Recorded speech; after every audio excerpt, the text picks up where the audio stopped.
She's a good person. 1. It's unsure if it's the reassuring words there, or just her confidence under the stressful situation, but's definitely helping in calming everyone down. That's right. With Miss Muleng by our side, there's no problem. Everyone can stop worrying. There's no way the creature that's rocking the boat is a dragon. If anything, it's probably just some dumb fish who didn't know its place. Various murmurs have started to grow stronger until it eventually formed a wave of support. Taking this opportunity to ride the tide, the high-standing woman points her attention to Bai Yan's party again. Sister Huan Yin, hurry and come to me. If you stay by my side, then I can protect you. As for the womanizer, although he's a self-centered individual who only likes to play with women, Muleng has no illusion about the man's strength. A king rank at the age of 30 was in every right a powerhouse who's only second to his older brother Yun Feng. Definitely a target to win over when trouble's around the corner. Huan Yin naturally refused the offer by shaking her head profusely. She's not so ungrateful as to abandon her savior, so she's clinging hard onto Bai Yan's hand right now. If so, then I can't do anything about that anymore. Those who wish to follow me should come to my side now. If anything happens in a bit, I will use all my power to protect them from whatever happens. Putting on a helpless face, the high-standing woman makes it sound like she's their own savior and option. And sure enough, everyone moved to her side like cattle being herded into a pen. Only by being beside her did they feel any sense of security. After seeing the choices of these people, Muleng's lip had inexplicably curled into an open grin as she confronted the man to join her. Brother Sun Huan, since these people were invited here by us, then it's our duty to protect them together. The miss over there isn't willing to come to me, so I can't do anything about that. However, we have a responsibility to help these who does wish for our help. Even in the face of the second young lord of the Misty Fairy House, the woman's air still carried a level of arrogance, like she's just as superior. So what if he's a king rank? I'm only 26 this year, so it's just a matter of time before I exceed him. I bet I can even become a monarch rank in just a few years at this rate. The womanizer didn't answer right away as expected. Instead, he's now shooting his supposed partner for the event a glance before shifting it back to Bai Yan's body. Those eyes were peachy when landing on the latter. You alone should be enough to protect those around you. I will stay and keep this lady company since she is still a guest after all.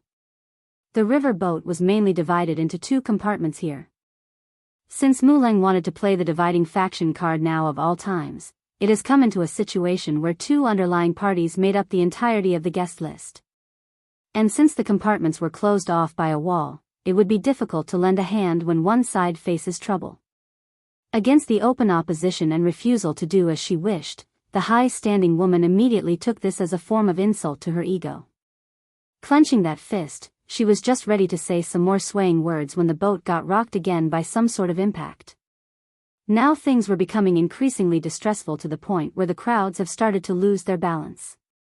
Look out! Suddenly, the womanizer noticed a huge tail that's covered in scales shooting into the cabin to make a grab for a person. Hold it! Muleng actually grew furious and snapped after seeing a monster appearing. This was tantamount to being slapped in the face because she did proclaim there couldn't possibly be a monster in the river. Perhaps aware of the oncoming attack from the third party, the creature swimming underneath the water actually surfaced its head to reveal its true face. There are 2 horns on the head, with scaly skin that glistened under the sunlight. This creature looked downright ferocious with its sharp canine teeth baring at the impudent wench. Dare dragon? She's a good person, too. There really lives a dragon in this river? It's a dragon, it really is a dragon. I have seen the pictures in the old texts, it's exactly as described like that. And it doesn't look like there's only just one here either, the banging is still happening beneath the boat. But we have Miss Muleng here, there's no need to fear everyone, she will keep her promise and protect us. While various remarks were being thrown in the air, the high-standing woman herself didn't feel so high and mighty now. The promises she made earlier were no more than boastful bluffs. There's no way she could take on a real living dragon with her meager skills. Save me. Someone please save me. The one being swept away by the dragon tail screamed for help. In her moment of panic, the the girl's first instinct was to seek the assistance of Mulang because she's the one who stood out the most and was at the forefront of the deck. Unfortunately for the desperate victim, her supposed savior didn't move an inch, only standing there without action like a hesitant bat. This reaction didn't go unnoticed by the girl herself, of course, which gradually caused the flailing and crying to quiet down due to despair. The victim may not want to die or be kidnapped away by some unknown serpent, but she's not so done in the head to not realize Mulang had no requirement to save herself. After all, they're not family or friend, merely guests of the same event. Eventually someone did make a move though. For a womanizer, Sun Huan doesn't disappoint in his title because he couldn't stand the idleness showed by everyone and rushed forward with his fists blaring power. The man may not be the best character around, but he sure knows how to show off his heroic side when it counts. Sadly, a dragon would remain a dragon. In one sweep of its tail after noticing the approaching assailant, the attacker was sent flying from the impact. Sun Huan was sent flying? But he's a lower-level king-rank cultivator. If he can't do anything, then who else is going to stop them? Numerous gasps and hisses could be heard from the onlookers who were too afraid to do anything, both from ashore and on the boat. Scram male, I only want girls. The dragon doesn't even flinch and showed a disdainful glare at the womanizer before diving straight into the river. Meanwhile, at the same time, the dragon that's been banging at the boat from beneath the water was also done with its deed. There's now a big hole in the side, allowing the river water to gush into the lower cabins. Ah! The cold water poured into Huan Yin's mouth after she was suddenly caught by another tail that came sweeping in through the hole. She wanted to struggle and break free. Unfortunately, her strength was nowhere being strong enough to resist as the lack of oxygen quickly left her sight blurring away. Am I going to die today? It was so hard for me to be able to cultivate too, but now I'm going to die. Frustration and sadness plagued that pitiful smile as she closed those eyes in acceptance.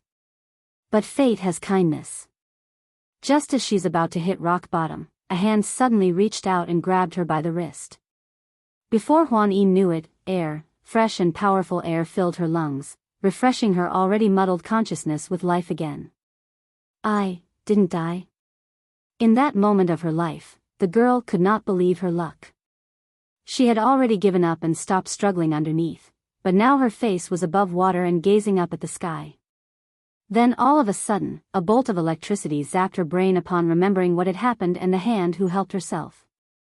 Before Huan Yin could ask those around where her savior was, the other girl who was also dragged into the water was thrown into the air and landed back on deck like herself. By this point the deck of the boat had been filled with people, they're all making apologetic looks as they watched the bottomless river. Who? Regaining some strength after collecting herself, Huan Yin hurries to search around. What happened just now? Who saved me? The faces coming back were very complicated. In the end it was the womanizer who decides to explain the details. It was the girl who cured you earlier. Up till now none had even bothered to ask the lady her name, so Yun Huan, womanizer, couldn't even state Bai Yan's name. What? The soaked girl anxiously grabbed onto the man's arm and scanned the area. But where is she? I don't see her. She's a good person. 3, she didn't come out. With a bang, Huan Yin's girl leg crumbled as she felt her body falling to the ground. There's so much pain in her eyes that she felt distraught at being the cause of someone's death. I owe her my life, twice at that too. I will go have the Elder Council come look for her. This river is far too deep to search with only us here. Clenching his fist hard, the womanizer Sun Huan still couldn't forget the brave image of Bai Yan jumping into the water at a moment's notice. He never thought someone would be so self-denying that they would sacrifice themselves for others. Brother Huan Yin, this wouldn't be appropriate. Mulang's wrinkled brow showed she didn't approve of the plan. Your brother's condition isn't very stable recently and the Elder Council is busy with their own matters. How can they come and save a single person? And, she already entered the bottom of the river, there's no way she could be alive. The implication of those words were too obvious. Quit wasting time and effort because the person's dead. You shut up. The womanizer shoots a harsh glare at the impudent girl with his bloodshot eyes. He's fuming and easily provoked at the moment.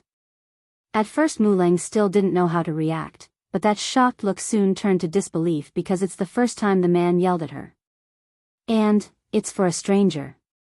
Mulang, I thought you were only a proud-natured person, so I didn't mind that part about you. At least you weren't conceited in my view. But now I've seen the truth. You cowered in fear. I can't fault you for wanting to keep yourself safe. After all, being self-protective is human nature. What I can't accept is you lying to these people who believed in you. If you weren't going to protect them, then why did you promise what you did? Mulang's complexion had turned pale at the accusation. She didn't know how to respond to the man's interrogation. Oh Mulang, I'm such a fool. To think I had wanted to pursue a woman like you. You're not a proud woman at all, you're nothing but a self-centered fake who knows nothing of kindness and promise. Trembling in the corner of her lips at the last part, the woman wanted to defend herself. Unfortunately for her, she didn't even get to chip in a single word before the conversation was cut off by the first girl who got swept into the water. I saw it clearly. The one who saved me is the lady from before. She's a kind person. To think she would go so far for strangers like us. That whimpering voice was crystal clear, so pretty much everyone on deck could hear her. Guilt could be seen across the board in everyone's eye right now. They didn't forget their ridiculing words from earlier despite having no reason to do so. Sir Sun Huan, if the elders aren't willing to take action, then I'm willing to send my family's elites to come help in the search. Me too. We can't sit back and watch when someone like that is in need of help. Meanwhile, all of this was occurring above water. Bai Yen, on the other hand, was busy confronting the two big lizards who caused this whole mess to begin with. In truth, she could have released her son to deal with them using the bloodline pressure at the start. In that case, none of this mess would have occurred. However, this was after all not the mainland. If she leaked her son's identity, then it wouldn't be good and might even bring danger along their way. So, here they are, out of sight and without anyone to pry into their business. Imagine the two dragons discovering the one they dragged away weren't some pretty damsel in distress. Rather, it's a ferocious beast that carried an even scarier beast that could make them tremble in great fear. She's a good person, for, High Highness. The dragon struggles to speak under that pressuring aura. We really didn't know you were here. Please forgive us for being uninformed. Don't be fooled by that cute little appearance of the fox there wagging its tail. The amount of pressure the kids exuding towards the two were crushing, downright torturing. Furthermore, there's also another unknown source of energy that the dragons couldn't quite get right somewhere. I'm going to only ask you one question. Bai Yen arches her brow. Why are you pulling those human women into the water? The lizards didn't answer right away. Exchanging a look with each other, they seemed to be conflicted on whether to answer or not. Son, seeing the unwillingness of the two, the woman makes a faint smirk and urged her boy to go forward. It seems they won't talk, so you can go ahead and do it. Rubbing that paw together like a devious and sly fox that he was, Bai Shechen readily walked towards the dragons like a predator facing its prey. Every step he took, the two would feel the pressure increasing twofold, leaving their heads unable to even get off the ground at this stage. I will speak. The gold dragon was the first to give in from the pressure. Shaking with great fear, it's because of our family's mistress. She's injured and needs the blood of human women to stabilize her condition. But because of her unwillingness to harm a human, her injury's been getting worse over the years till it's become life-threatening at this stage. Talk about poor planning and pure bad luck. If they knew by simply coming out for a trip would send them bumping heads into the royal family, then they would never do something this stupid. I beg you, please let us go. Mistress only has us around her, there's no other dragons living here. We can't die, or at least until our mistress meets the one whom she's waiting for. Pleading here was the other silver dragon. He's also the one who swept the girl called Huan Yin from underneath the boat after breaking a hole in the ship. Take me to see that mistress of yours. After a minute of contemplation, Bai Yen orders after finishing her decision. In truth, she's been sensing a familiar vibe around here ever since she stepped onto the riverbed. It's just that she couldn't quite pinpoint where it's coming from. The silver dragon grew hesitant due to being taken aback by the demand. However, his brother the gold dragon didn't have any issue with this and easily nodded that head. Okay, I will take you to see my mistress. As members of the demon race, these two shouldn't have any enmity against the mistress. Following from behind, Bai Yan eventually found herself coming before a luxurious-looking palace underneath the water. As the two lizards stated, there doesn't seem to be any other dragons living around these parts or inside the structure for that matter. So, their trip was rather uneventful without any resistance or interference. Bang! But just when they're about to reach a certain bedroom that's clearly reserved for the owner, the door was suddenly blown right open. Immediately, a beautiful woman wearing a long green dress had rushed out of there and turned to scan her surroundings with anxious light. Seconds later, her eyes eventually fell upon Bai Yan's face, who had long removed the veil during their trip over. There's the initial confusion at first, then that soon changed to excitement and overflowing joy. You are the one I'm waiting for? Bai Yan's heart shuddered with shock at the question. Staring right back at the woman who seemed oddly familiar, she asked with uncertainty, "You were waiting for me?" "Yes, I have been dreaming of this day since my birth." Not being polite, the dragon lady strode forward in careful delight as her happiness melted away the sickly color on that face. That dream had a voice. It always told me she would come for me. Whether it be 1 year or a decade, she would come back for me. She's a good person, 5, so I have been waiting all this time. I never lost hope that the one I'm waiting for would join me eventually. The woman with the green dress stumbles to a halt, her face showing hope and surprise when reaching out with that hand to touch Bai Yan's face. "I could sense it when you approached the palace. You are the one, the person I've been waiting all this time in the past century. What is your name?" Bai Yan's hands were slightly shaking when reaching up to meet the other side's. There's so much emotion flowing in those pupils that words are in no way enough to describe them. "Tsing Yi, my name is Tsing Yi. I thought I wouldn't make it with my injuries, but now I could finally meet you." Upon thinking of how close she came to not meeting Bai Yan, a trickle of tear would come rolling down the corner of the dragoness's eye. Tsing Yi. Hugging the woman, Bai Yan could feel her heart pumping with pain over what she's heard.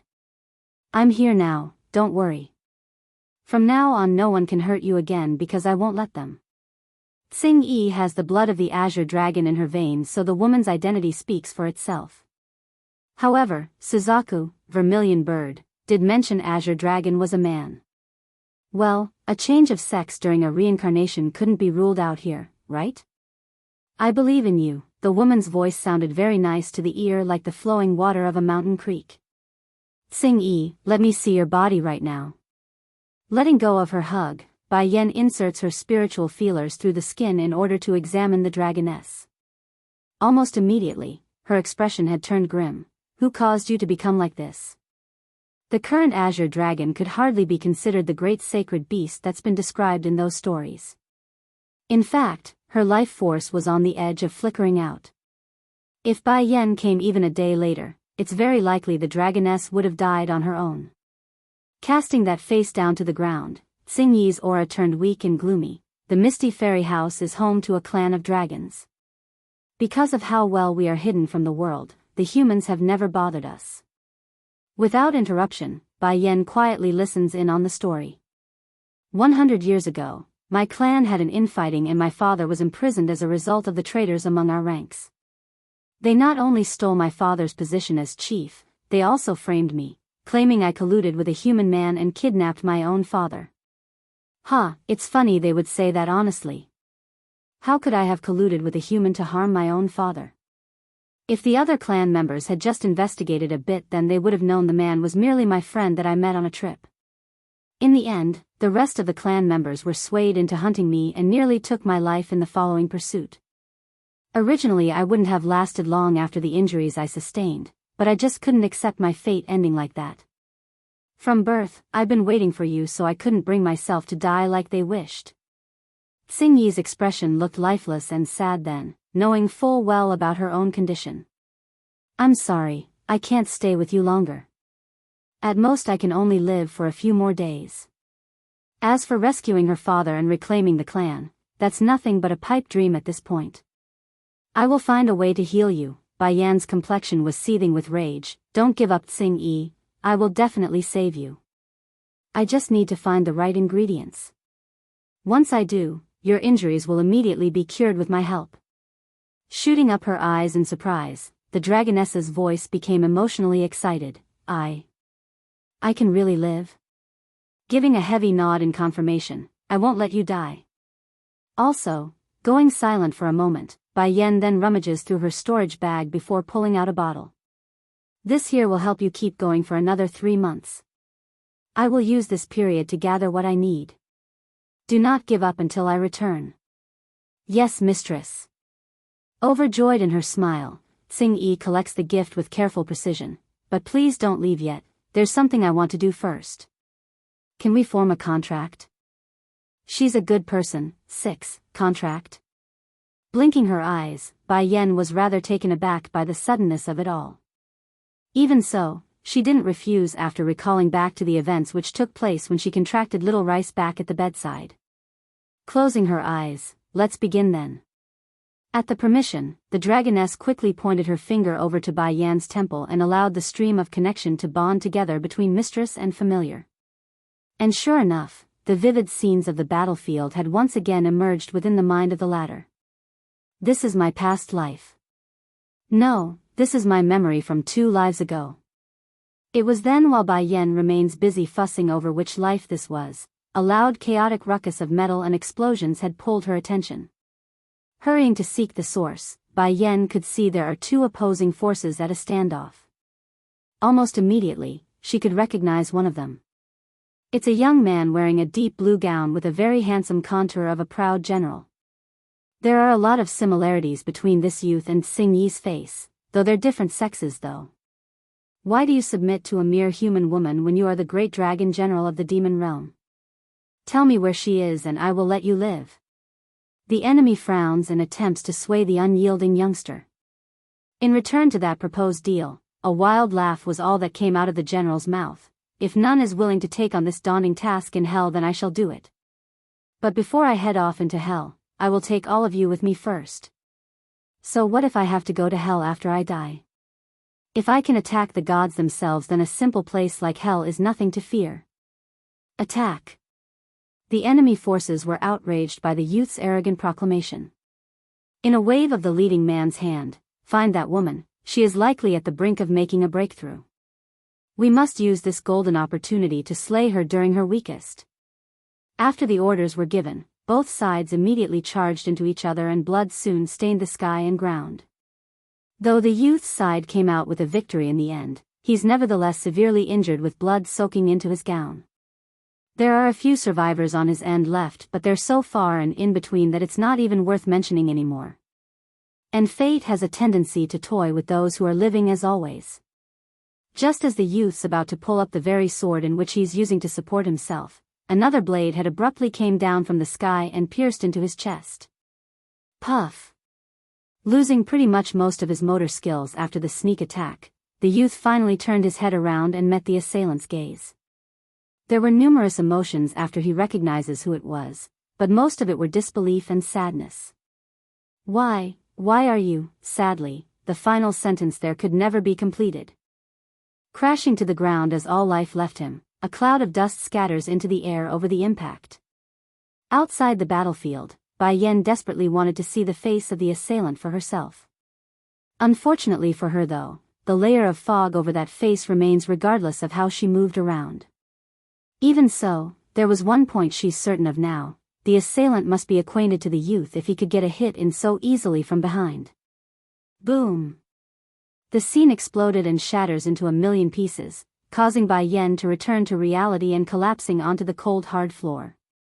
Tears quickly came trickling down as the wave of emotion hit her in full. Mistress, what's wrong? Tsing Yi didn't understand the huge change in her mistress's demeanor, so she's starting to get worried. It's nothing. Shaking her head in return, Bai Yen didn't want to make a big deal out of this. After all, she knew the scenes from her memory were powerful images to begin with. For the sake of getting an answer, she's not going to stop.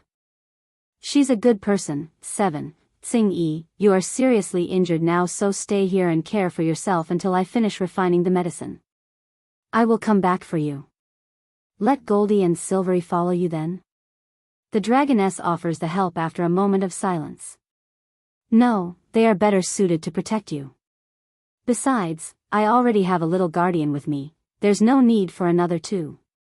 Bai Yen then proceeded to pat the little fox in her arms to indicate her son would be the little protector. It getting late, I should leave now. As adamant as Tsing Yi was of this idea, she knew her mistress wouldn't stay forever in the Dragon River. Then let them escort you at least, she purses her lip and offered again. This time Bai Yen didn't refuse and answered with a nod, when I have time, I will come see you. Ooh. The whimpering from the little fox meant that he's also of that idea because he could come play with the new friend whenever he's bored.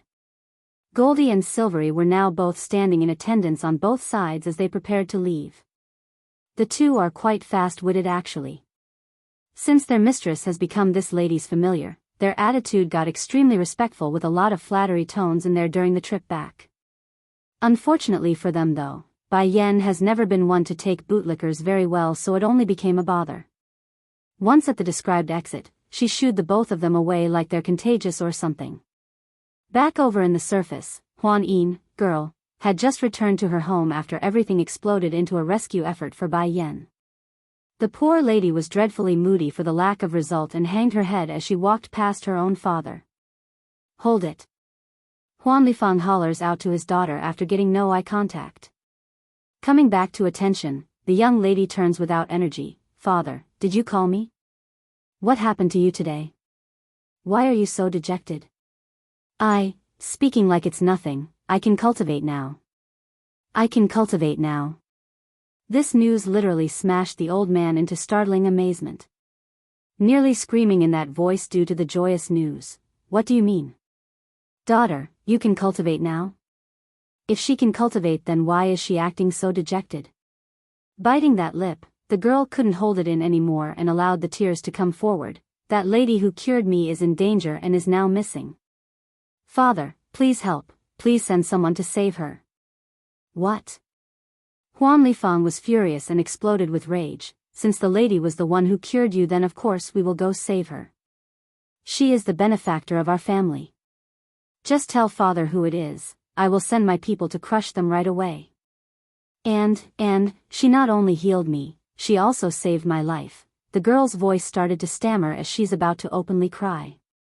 At the time the boat was being attacked by a dragon. The creature dragged me into the water and I thought I was about to die when no one came to help me. That's when she dived in without any care for her own life to save me. Dragon? This. The father's eye now showed absolute shock over the stunning news. He's heard of there being dragons within the Dragon River, but never has he seen or heard of one being sighted. It can't be, there really are dragons living in that river? Daughter, you go inside and rest first. I will call the higher-ups of the family and hold a meeting. Don't worry, we will definitely find her even if it's just a corpse. The girl only fell into danger for the sake of Huan Yin. We mustn't be ungrateful and just stand by to watch. Despite the promise from her old man, the dejected girl's mood remains as moody as ever. She knows, by this point the likelihood of survival was thin. Even if they do locate Bai Yen, then it would be as a dead body and nothing more. Meanwhile, at the same time over at the chief's residence, the womanizer Sun Huan had just arrived at his own home too when he started screaming out for help. Mother, father, hurry and come help. Someone needs saving. Hypocritical Mulang, 1. In this usually quiet estate, the eager voice of this womanizer was no different from an injection of adrenaline, sending all of the occupants inside to rush out in search of the commotion. What happened, Sun Huan? Jun Tianyu, wife, asks her son after seeing that urgent demeanor. Mother, he firmly grabs onto that arm. Hurry and go call everyone. Just now my friend's been dragged away by a dragon living under the Dragon River. Wah! The group of elders who followed from behind the lady of the house were all aghast by the shocking news. Their faces were either showing incredulous or disbelief. Dragon? The Dragon River is really home to a dragon? For a while there, everyone was exchanging silent looks because they knew there's just no way for survival after being towed away for so long. Son, the mother remains to be the calmest here and wanted some more details. Tell me what exactly happened first. Giving a slight nod in return, the womanizer knew he must do as told in this situation. Bit by bit, he went over the story of how Bai Yan cured Huan Yin's condition, then of how she dived into the water despite the danger in order to save the two girls who were dragged under the water. Jun Tianyu and her husband Wu Wei were both quite shocked in the face afterwards. One for learning there's such a selfless person under them, the second being the incredible ability the lady portrayed on the boat. You mean that lady really cured Huan Yin's condition? Chief Wu Wei asks with a tinge of anxiousness in his voice. The man held a very clear picture of the lass's physical condition, so the fact that someone could cure her left a lot of questions to be answered. Yes, father, you must save her. Even at this point the womanizer still doesn't know why he's acting so heartbroken over the scene of Bai Yan being dragged into the bottom of the river. It's definitely not love or adoration, that much he's certain. So, what could this feeling be that's constantly stinging at his heart? Okay, the mother's gaze looked grim. I will have our people go search for the lady. Perhaps she might be alive still if we are quick. With the guarantee of the lady of the house, Sun Huan's expression also lightened up. Thank you, mother. As long as you can save her, then I will be good in the future too. Making a helpless smile over her son's promise, this mother didn't know whether to be happy or sad that it took so long for her second son to reach this level maturity. Compared to her first son, Sun Huan definitely left a lot to be desired of. You go and rest first. If there's any news, then I will come inform you. Giving a nod at that, the man then turns away for his own room.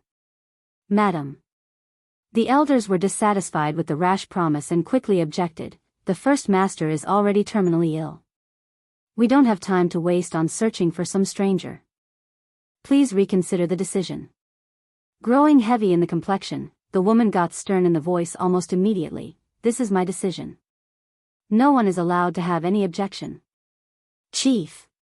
The elders then shift their eyes over to Chief Wu Wei instead. Coughing twice at the added attention, the chief knew he must take a side. Everything is to be done according to my wife's will. Since Wu Wei has spoken, the rest of the elders could do nothing but carry out the command.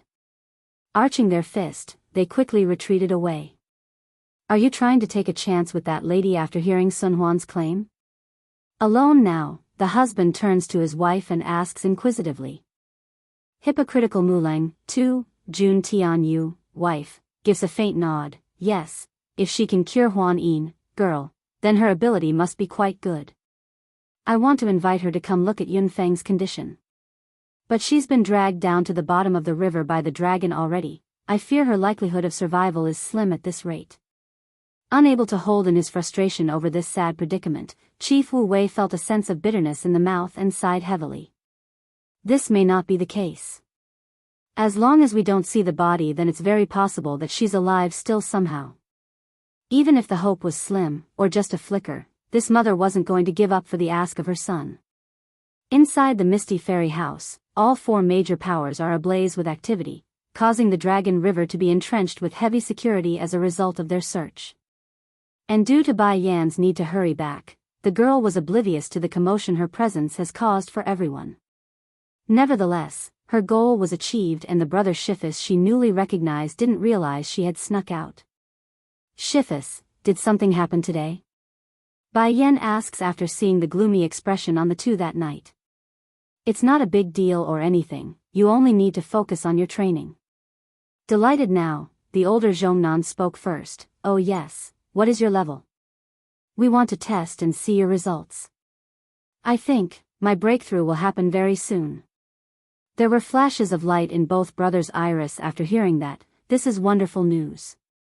The girl's talent is indeed great. To think her breakthrough would happen so soon. A humph, the younger Zhongbei makes an embarrassed cough over his brother's lack of control. Patting the woman's shoulder, Lassie, I didn't misread you at all, your talent is by far the best we've come across in years. Aside from the young lord of our Misty Fairy House, there is only one other by the name of Mulang who could be called an absolute genius like you. Pausing at this point, he seems to be contemplating on what to say next. It's a shame that you started late. Don't worry though. With our help and the pace you're going now, it's not out of expectation for you to break into the higher level of king rank before 30. Towards that claim, the little fox in Bai Yan's arm immediately made a furrowed face like he's looking down at Zhongbei. Mother is already at the monarch rank, yet he's saying king rank? Humph, that is so 3 years ago. Bai Shechen murmurs this in the head, holding the old grandpa in contempt for the blindness. Though Zhongbei himself doesn't speak Fox, he's still quite taken aback by the demeanor of that little rascal's attitude when he glanced down. Why do I feel like this baby fox looking at me funny? Disciple, Zhongnan, older, suddenly remembers something and made a frown. In the coming days I don't want you going out. Why? I just heard that in the river not far from here appeared a dragon and that someone's been hurt as a result of their attack. If you must go out then you must bring someone with you at least. Zhongnan's tone was very serious in there. It wasn't easy for him to take in such a satisfactory disciple after so many years. So, if the dragons hurt her then where would he complain to? Freezing in the hand, Bai Yen ended up twitching in the corner of her mouth. I understand. It seems that Goldie and Silvery caused quite the commotion today. I must remind Xing Yi after this so they don't butt heads during this period. Hypocritical Muleng, 3. It's good that you understand. Despite sighing in relief, Zhongnan doesn't let this go lightly. I will need to send a couple of people to shadow this lassie in secret. I can't let her be harmed because we're careless. Mu Manor. Clutching her sweaty palm as she paced back and forth between the big hall, Muleng felt extremely uncomfortable inside as she waited. But that changed as soon as her eyes fell upon the beautiful lady that walked in the door, Shifu. Smiling at her disciple, Elder Muzhin didn't hesitate to ask for why the girl's acting so strange. Are you waiting for me? Why are you looking so nervous? Yes, Shifu, pursing that lip, Muleng drops that head before speaking. Shifu, I think I've failed in getting close to Sun Huan. The proud woman never favored someone like Sun Huan to begin with, even if he was the second in line to the position as chief in the Misty Fairy House. So why did she go and seduce that womanizer? There were several reasons, but it mainly surrounded the fact that she had a desire for power and her Shifu instructed her to do so. Give the specifics, I want to know the details. Stern and dark, Elder Muzhin orders. Bit by bit, the story of what happened on the dragon boat was listed in clear detail. Regarding the event that afternoon, the white-haired beauty has long heard of it before returning home, just that she didn't know her disciple had made such a huge blunder where not only does her reputation would take a huge hit and plummet, she also lost the favor of the second young lord in the Misty Fairy House. Linger, do you know where you went wrong? Muzhin sighs at her disciple's carelessness. It's your boasting. Even if you didn't want to save those people, you shouldn't have promised anything. With Sun Huan's personality, he will definitely be dissatisfied you after learning the truth. Getting on her knees now, the proud girl now started to weep. Shifu, please help me, I can't fall like this after working so hard. Going silent, the old beauty didn't speak for the longest time. Go to the Mirage family's place and apologies to them. Though Huan Yin is only a relative of the chief's wife, the girl is highly favored by her aunt. In addition, Muzhin's gaze now turned sharp and fierce. You must marry Sun Huan at all cost. Now Muleng was absolutely shaking in her body after hearing her Shifu's final order. I understand. She only intended to string the man along at first when she originally got the order to seduce the person. Now it's obvious her Shifu intends to marry her off for real this time.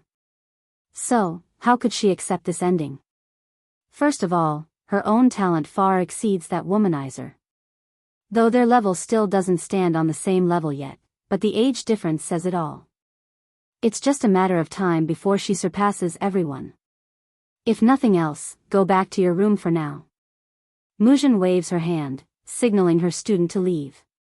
Yes, Shifu. Closing those eyes, the girl hides the unwillingness in there and retreated as told. Leaving the main hall, Muleng begrudgingly bypassed several of the long corridors before eventually reaching a familiar courtyard. But before she could reach the doorway for her own room, a guard had walked in from the side to make a report. Miss, I have uncovered the matters you ordered us to investigate. Well, her brow arching into a glare, she sounded cold and intimidating.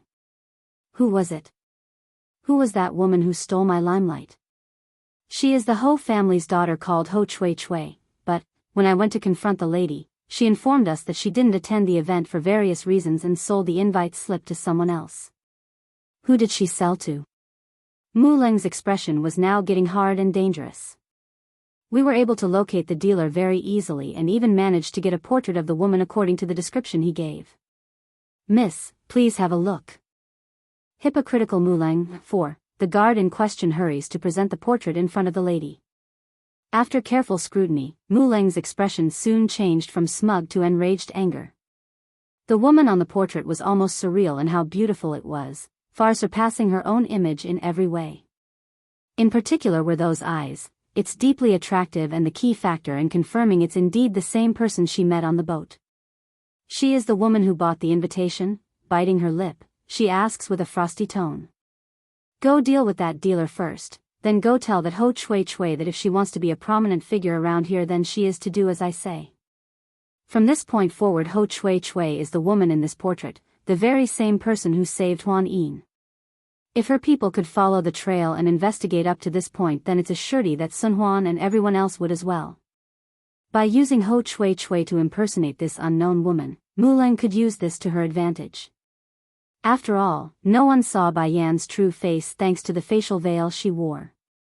As for the air and temperament, that's easily solvable with time and training. Yes, milady. Getting the order, the guard promptly retreated away to carry out his task. Heaving a long sigh after seeing she's alone finally, Mulang was just about to put the portrait away when the door to her place was pushed open again. In a panic, she hurried to hide the scroll behind her back and away from the newcomer's prying eye. Shifu, are you looking for me? Wrinkling that temple, the old beauty arches her brow inquisitively. What is that hidden behind you? The girl's demeanor appeared somewhat edgy. It's not that she doesn't believe her Shifu or anything, it's just that there are some things better left untold whenever possible. Darkening in the face upon getting no answer from her disciple, the old beauty decides to take matter into her own hands.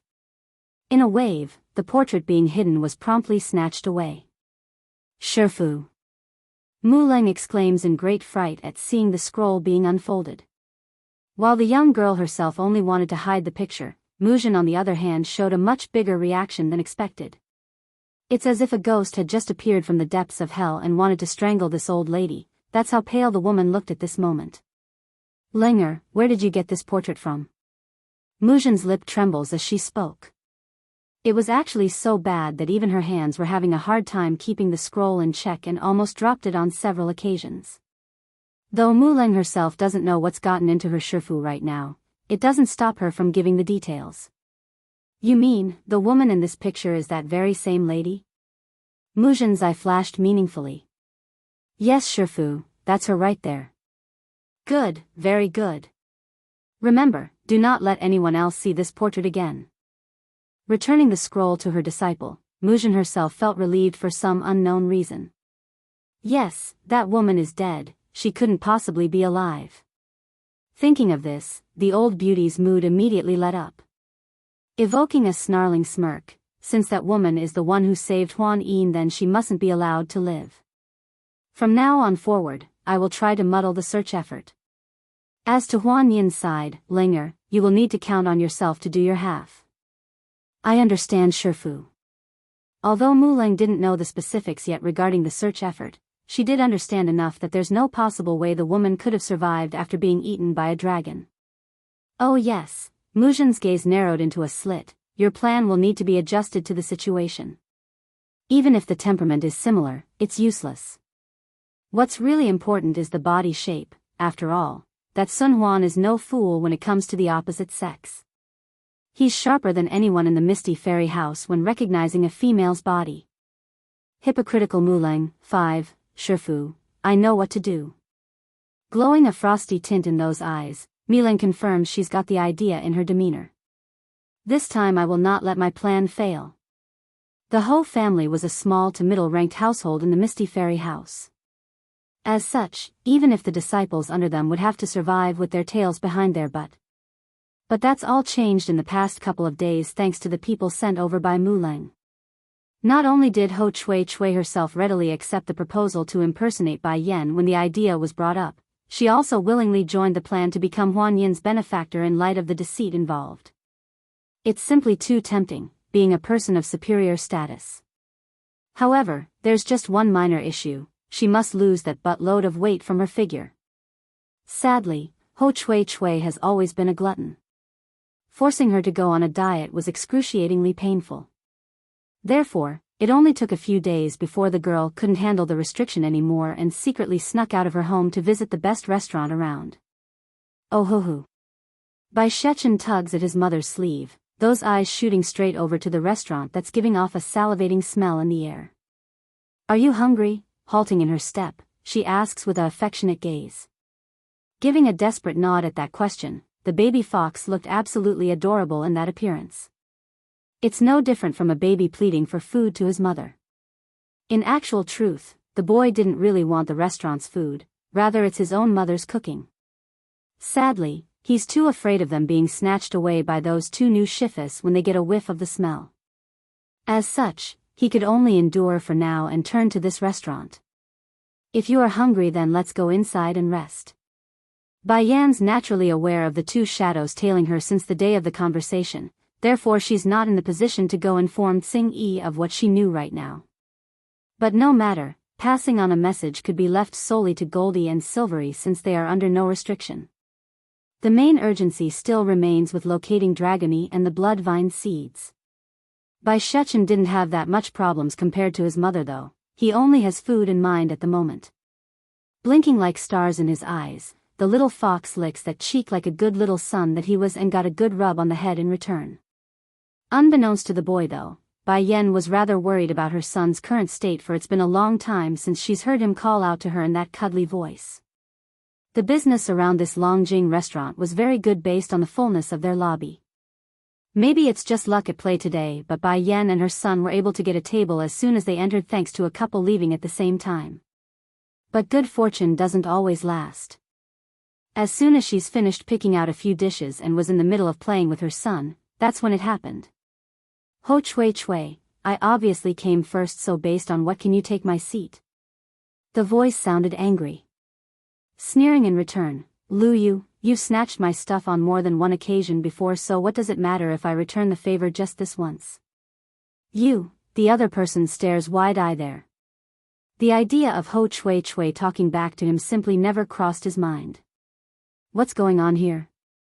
This girl always run like a cat as soon as she sees me, why is she acting so rudely all of a sudden? You are crazy. In the end, he snaps and shot this over to the instigator of the drama. You only dare to pick on me before because of your brother working in the chief's manor. From now on I, Ho Chui Chui, will no longer put up with your affronts. If you don't scram before I get mad, then I will show you what it means to cross me. After giving this threat, the chubby girl then picks up the leftover dishes and threw it all over in Lu Yu's direction. Hypocritical Muleng, 6. At the same time while this was occurring to one side, the waiter in charge of serving Bai Yan's table had finished bringing over their food by then. As the little glutton that he was, Bai Shechen's little paw naturally wanted to make a grab for the delicious things placed before his eyes. Sadly, the flying leftovers from the troubling fight had come splashing over and ruining all of the dishes in their spot. Bai Yan's first reaction was a dark face of disbelief while her son just froze there with his paw still reaching out. It's simply too ridiculous and out of the blue that both were unable to react, aside from the kid leaking out a bead of tear from having his much-anticipated food being squandered away by someone else. It's unsure when, but a large crowd of people had gathered around the middle of the lobby of this restaurant by now, all of them attracted by the commotion. You want to splash me with the leftovers? Lu Yu grinds his muller over the insult. Not backing down, Ho Chui Chui completely flips the table this time and sent every dish nearby flying into the air. As a result of this, Bai Yan and her son were now fully in range of the oncoming splatters of meat and vegetables. If not for the woman herself moving fast and dodging in time, it's very likely the mother and son duo would be covered in food from the second shower. Enraged at this point, Bai Shechen completely puffs up his fur over the utter destruction of his meal and made a direct dash for the chubby girl's stomach. No forgiveness. Ah. Ho Chui Chui never expected an attack from another assailant, let alone a tiny critter from some random direction. Therefore, she immediately faltered to the ground after taking several steps backward from the impact. Her eyes were furious upon noticing it's nothing but a baby fox who assaulted herself. You damn beast, how dare you charge at me? I will skin you this instant and make a coat out of you." But before the chubby girl could carry out her wretched plan, a pair of delicate hands had reached over to pull the still fuming fox into a protective embrace. "What did you just say about skinning whose fox?" The voice and glare was dreadfully cold, sending a wave of frost down anyone's spine upon contact. In this moment, Ho Chui Chui actually found herself in a state of panic under that threatening gaze. She didn't know why, but it's just very frightening, like it's coming from within and not from over there. Nevertheless, the arrogance within this one seems to be bigger than anything else, even fear itself. In no time at all, her pompous attitude had returned. "Is this little fox yours?" The chubby girl purses her lip, flustered still despite having the courage to speak. Indifferent in the face, Bai Yan didn't answer the person. "I won't ask you to apologize to me, but you will have to sell me that fox." Regardless of how stupid this chubby wench was, she's not blind to the fact that she's alone here. Against so many pairs of witnessing eyes, the only outcome would be her loss at this rate, hence the compromise. Now Bai Yan's gaze was getting extremely intimidating after hearing someone's outrageous demand of trying to buy her own son. In an instant, an oppressive and domineering aura had swelled out of her body like Di Tsang usually does, making her the female version of a demon lord. "Why don't I use a copper coin and buy you instead? It just so happens that my baby fox here needs a waist cleaner." That instantly warranted a protest from Bai Xiachen at his mother. "But I don't leave dung at random, mother. And I most certainly don't need a waist cleaner like that ugly one there." Compared to the protesting chirps of the baby fox, Ho Chui Chui on the other hand was obviously stunned beyond belief. How dare this woman try to buy me for his fox as a waist cleaner? What's more, only for a copper coin. Do you know who I am? A thin layer of anger now covers the chubby girl's face as she spoke. "In the future I will be someone who enters the chief's manor. You actually have the nerve to compare me with a fox? Do you think that beast is worthy of me?" Not going to waste time arguing with the fool across from herself, Bai Yan had already come before the foe. "Indeed, you are not worthy of being my fox's cleaner. Can't let her live." Ho Chui Chui was so shocked that her eyes were literally popping. Against that murderous intent, even her breathing had become difficult. Pung! Bypassing whatever guard or defense the chubby girl had, Bai Yan uses her toe to kick the other side's kneecap, causing the foe to fall to the ground in a kneeling position as a result of the pressure. Enraged by the humiliation, Ho Chui Chui swings her head up to be only confronted by those deathly glares. Whatever she wanted to say in retaliation in that split second, it's completely gone and replaced by an involuntary gulp. The whole restaurant was deathly quiet as a result of the sudden move. This woman, she's too brutal. A slight disagreement and she's already beating someone? "Do you still want to buy my fox?" The heel of her shoe now firmly pressing down against the chubby girl's back, causing a not-so-obvious pain in the victim's bone in the process. "Or do you plan to skin him instead for his fur?" With every question and word given there, Ho Chui Chui's complexion would grow paler by the second because of the increasing pressure on her bone. In no time at all, a squirt of blood had seeped out of that trembling mouth and brought her back to reality.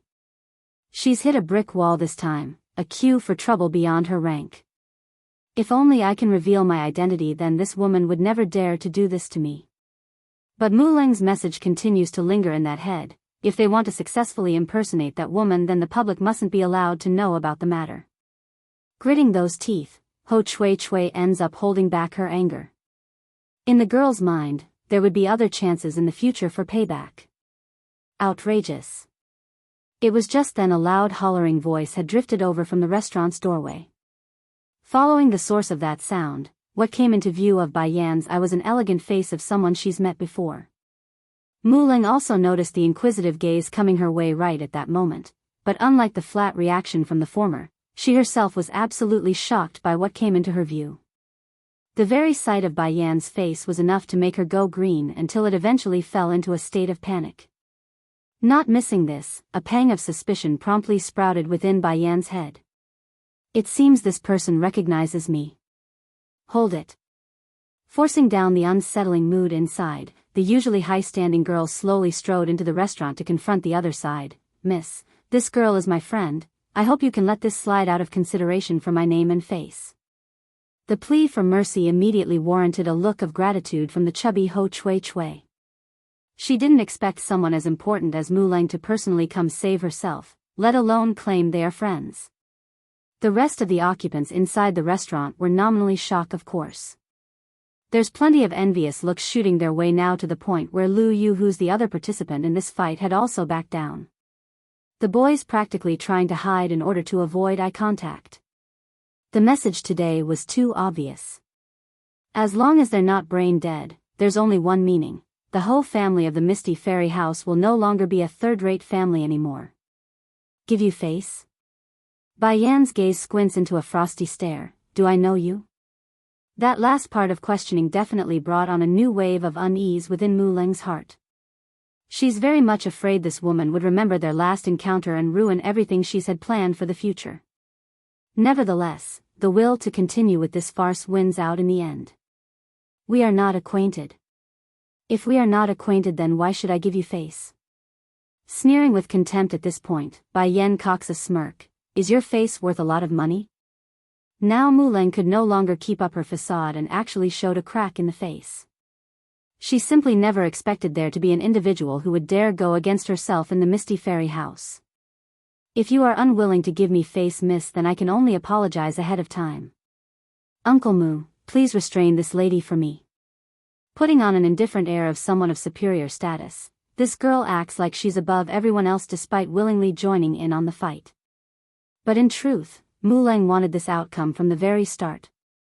She only needs an excuse to have her people make a move. Then when it comes time, they could just make up some lie about it being an accident when they harm or kill off the woman. "Yes, miss." Upon giving the confirming word, an old figure suddenly snakes out from behind the crowd and shot for Bai Yan's neck, using his hand as an arching arrow, ready to pierce through the skin and the main arteries.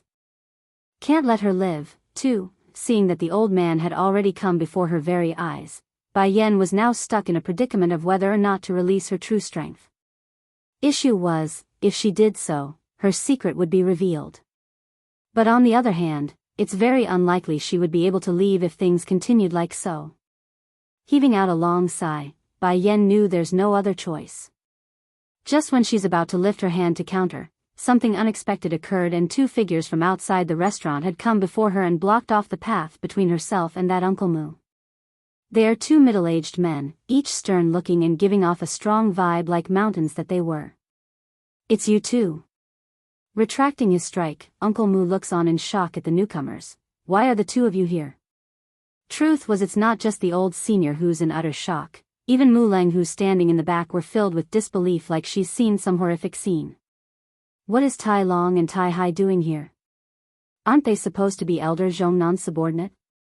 Miss Bai Yan here is the apprentice of both Elder Zhongnan and Zhongbei, hence our presence. We've been tasked to protect the lady. If you insist on attacking her, then it would be considered an act of war against the two elder manors. Uncle Mu's expression promptly changed for the worse over the threat. Even among the elders, there are differing ranks based on their experience and contribution. Though Zhongnan and Zanbai's aren't very high up the ladder, they're still elders of the council. What's more, the chief himself has ordered before that in order to avoid conflict between various factions and elders, the one who makes the first move would automatically be at fault regardless of the reasoning. We've offended the two of you then. Cupping his hand at the two guardians, Uncle Mu swiftly turns around to the lady. "Milady, we should go back first, it's getting late." In other words, this matter needs to be reconsidered until further discussion, and that it's not urgent to slay the woman today. Nodding in return, knowing full well what the senior meant. "All right, we will leave for today. Ho Chui Chui, you come with me." But before the chubby lady could finish climbing up from the floor, the struggling body abruptly froze there in mid-struggle. "Who said you are allowed to go?" The sudden voice from behind was devilishly scary to the level where she's now instinctively obeying to save her life. Sweating right down to her palm, the pale-faced girl rigidly answered back, "Then what do you want me to do?" Not bothering to reply to that question, Bai Yan decides to use action to tell everyone what she wanted. In a smooth grab for the other's collar, she directly picks up the flailing girl who's downright screaming now and throws her right out of the restaurant and onto the main street. This will be the one and only lesson to you. If you try to hit on my family's fox again, then I won't just throw you out of a restaurant. Patting her hands together to remove some of the dust, Bai Yan then returns her attention back to her son, who's still quite irritated by the whole mess. Since today's lunch is already ruined, why don't we go home and I will cook you some dishes instead? Lighting up in the eyes as expected, Bai Shechen nodded his head profusely in agreement. Honestly, that licking tongue was all the answer he needed to give to show his mother he's very happy with the suggestion. Let's go then. Under the astonishing gazes of everyone, Bai Yan ignores the looks and proudly walked out of the restaurant with her son in arm. And it's unsure if it's intentional or not, but when she came out of the doorway, her feet had ended stepping over Ho Chui-Chui's body, who was still sprawled all over the ground from the painful toss. The foolish girl was spinning in the head to begin with, now to be trampled again in her injured state. It's almost enough to completely knock her out for good after she sprayed out a mouthful of blood. But the angriest person here wasn't the beaten victim though. It's Muleng, who's been completely ignored to the sideline. In light of the silence she's showing off to the public, those shaking fists were the biggest giveaway of how irritated she truly was inside. This woman must die. I will never let her live. Thinking up to here, Muleng's dark personality promptly takes over and returns her back to the old self of deceit and pretense. Slowly coming before the chubby girl, if you can still move then get up, I have something to say to you. Can't let her live. 3. Still in her dizzying state, Ho Chui-Chui originally wanted to get some help in climbing up. Unfortunately for this chubby lady though, Muleng outright ignored her reaching hand and bypassed herself. In the end, she could only grit those teeth and get up by herself after much struggling and chased after that moving back. Mu Manor, inside the study room. Muleng's gaze was dreadfully cold as she eyed the ignorant wench who disobeyed her orders. Did you forget the things I said to you before? Cowering with her head hanging low, Ho Chui-Chui makes a heavy gulp before defending herself. I've been starving myself for the past few days. I really can't hold myself back any longer. Pung. Slamming the table with her hand, Muleng snaps at the fool. Do you want to be a person of status or what? Do you want to be that Huan Yin's benefactor? Do you want to get payback on that woman from today? Following the re-emergence of Bai Yan's face in her mind, Ho Chui-Chui's face promptly turned ugly like a witch's. IDO. Since you do, then take this and eat it. Rummaging through her sleeve pocket, Muleng slowly pulls out a certain little pill to hand to the other side. A pang of unease swiftly takes hold after seeing the strange beady little thing. Please. I didn't do anything to deserve poison, please don't. Getting irked by the sudden outburst, the usually high-standing lady was quickly reaching her limit with this idiot. This is not poison, it's a Fitness Dan pill. Fitness Dan pill? Showing a startling light in her eyes, Ho Chui-Chui didn't understand the meaning for this. Yes, that's right. Unlike a facial Dan pill that can only change a person's face, this Fitness Dan pill will change a person's body shape to their liking once consumed. Giving a good moment to let her words sink in. As for the new look you should take, I think that woman from today is good choice. Eat the pill and think of that person's body while doing so. In light of the doubt regarding the plausibility of said effect, Ho Chui-Chui wouldn't deny such an opportunity like most girls out there would. Now I won't have to starve myself anymore. Miss Muleng, why don't you give me a facial Dan pill as well? This way I can completely become like that woman, how about it? Just remembering the stunning appearance of Bai Yan's existence was enough to make the chubby wench smirk with glee. If I can have such a sexy body and face, then what man couldn't I get? Even the young lords would fall under my skirt if I willed it. I don't have a facial Dan pill. One could even make out the veins on Muleng's forehead at this point. Humph, even if I did have one I would never give it to such a person like this. Oh. Replying with a look of disappointment, Ho Chui-Chui nevertheless composes herself to get back on track. In a flick, she shoves the thing into her mouth and allows the image of Bai Yan's perfect body to manifest in her head after closing her eyes. Then by the time she opened them again, it was exactly as foretold. That chubby body figure was nowhere to be found anymore, only the thin dainty figure of a fine model that had the perfect assets in the much-needed places. This will only last for 3 months at a time. By then you will need to retake the fitness Dan pill in order to maintain this shape, you understand? Raising a smirk, Muleng allows the foolish wench to bask in the glory of her new body before bringing up the bad news. And I also need to tell you one thing. This pill also has a side effect. After taking it, you can no longer have children. What? Shooting up her head in terrible fright, Ho Chui Chui became ghastly. Please don't bluff me. As a woman, if I can't have a child, then how am I supposed to marry in the future? You don't have to worry about that. Don't forget, I'm the most talented alchemist within the Misty Fairy House. Over time, I will inevitably become a 7th grade alchemist, and then I can make all the cure you need to regain that ability. Though the statement was a bit over the top in terms of arrogance, this high-standing lady was indeed a 4th grade alchemist at the tender age of 20-something. As she ages, it's not out of the question for her to reach that amazing feat after a few decades. Can't let her live, really? Ho Chui Chui sounded hesitant nevertheless.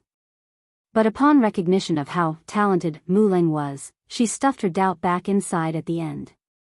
Miss Muleng, I hope you won't forget me when you reach the 7th grade. Rest assured, I'm a person who keeps my promises and would never go back on my words. Now I'm going to first send you to the Dragon River for our plans to work, and do not ever forget the words I said to you. The appearance of Ho Chui Chui naturally couldn't be introduced by herself, otherwise that womanizer Sun Huan would definitely begin suspecting of something. Inside the study room of the Mu Manor. Elder Mujin was just in the middle of going through her books when a voice from the outside interrupted her work. Though a bit annoyed, the old beauty summoned the individual anyways. Come in. Elder. The person was Uncle Mu, who was charged with following Muleng today to the restaurant. I inadvertently discovered something today while protecting the young miss. What's the matter? She frowns and paid closer attention. I've learned of Zhongnan and Zhongbei taking in a new disciple. A shocked look instantly takes over the old beauty's eye. Growing stern and cold now, those two old-timers actually took in a disciple? I thought after all these years they would be disheartened and have given up on life. Elder, should I send our people to assassinate the girl? A gleam of murderous intent twinkles within the old man's eye, indicating he's not beyond such dirty methods.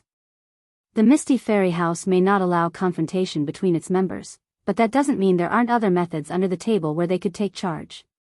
For example, the slaying of the two brothers' first disciple was exactly such a case.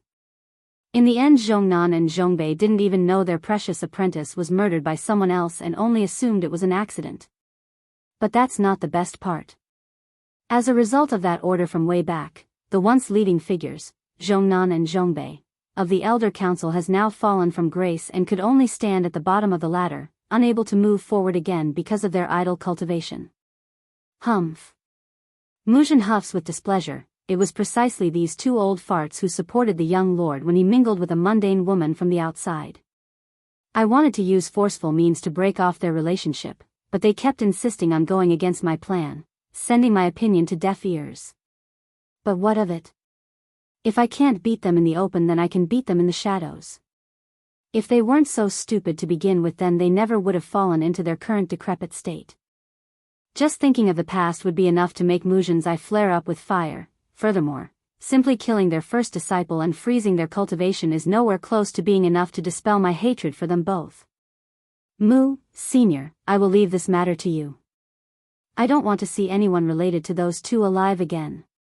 If one dead disciple is not enough, then I will see to it their second one is dead as well. Be assured, Elder, I won't let that lassie live for long. There won't be any evidences to point the incident back to us either. Giving a satisfied nod over her subordinate's smart wording, they owe me. Even if I kill their disciple, it's their fault and theirs to bear. That girl from back then is nothing but a mundane. How can she deserve the young lord's love? And if those two brothers are going to side with that bitch, then they will owe me for life. If going by the inhabitants of the Misty Fairy House, the residences here could not compete with the mainland in terms of number, of course. However, the amount of land they controlled and occupied definitely matches up on that end. It's just that. For any family with a certain level of status, they would most certainly control a mountain range that connects to the main mansion regardless of it being thousands of meters long. Can't let her live. 5. At this moment atop of back mountain to the Zhong Manor, Bai Yen was just in the middle of meditating to absorb in the surrounding energy. Where did Shechen go? Opening her eyes, she was a tad surprised to find her son missing from the area and with no sign of his whereabouts. As a mother, Bai Yan's naturally worried and was quick on the uptake to look for the boy, especially in his current fox form when he's at his weakest. Just that when she did so, a fierce killing intent had caught her attention from behind and caused that moving leg to stop. Die. Towards the unmoving image of his target there, Uncle Moo's confidence promptly swelled and reinforces his will to attack.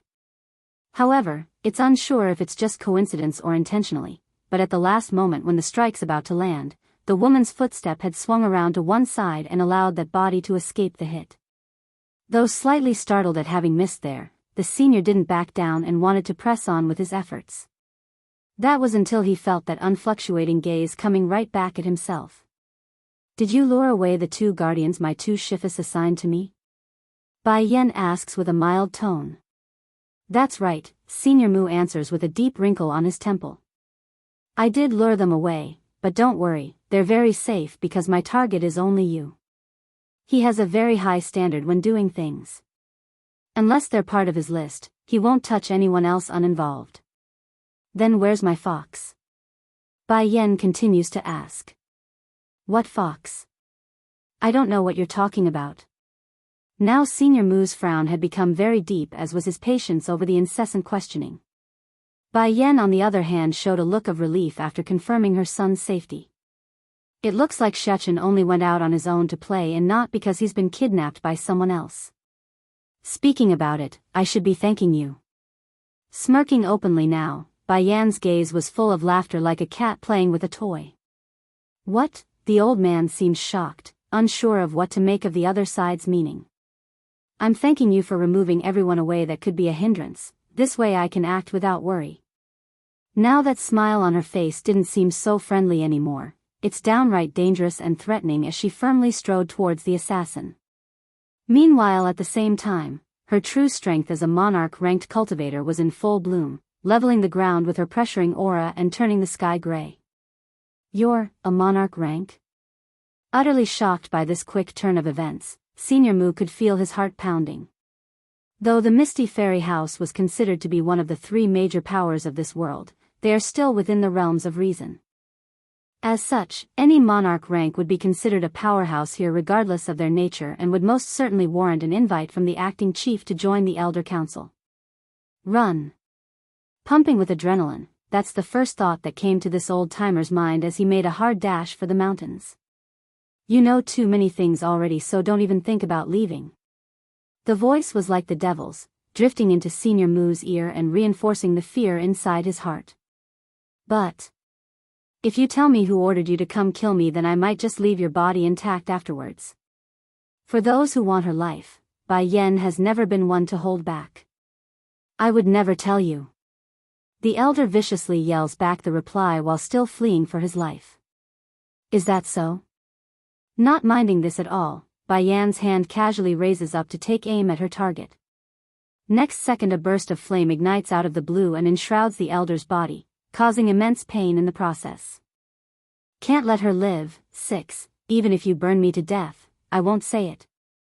Bloodshot in his eyes, Senior Mu refuses to budge despite imminent death. Then so be it. Not minding this at all, Bai Yen carries out her words by following through with the threat. Bang! Turning her fist in a mountainous wave of energy, the crushing blow instantly turns the stubborn old fool into mush, killing him with no chance at life in doing so. Oops, I think I just went overboard there. Rubbing that nose of hers in embarrassment, Bai Yen shamefully strode towards the remaining corpse of the foe in order to salvage the situation. Senior Mu's last moment before death definitely didn't feel good, the pain was sharp and crushing.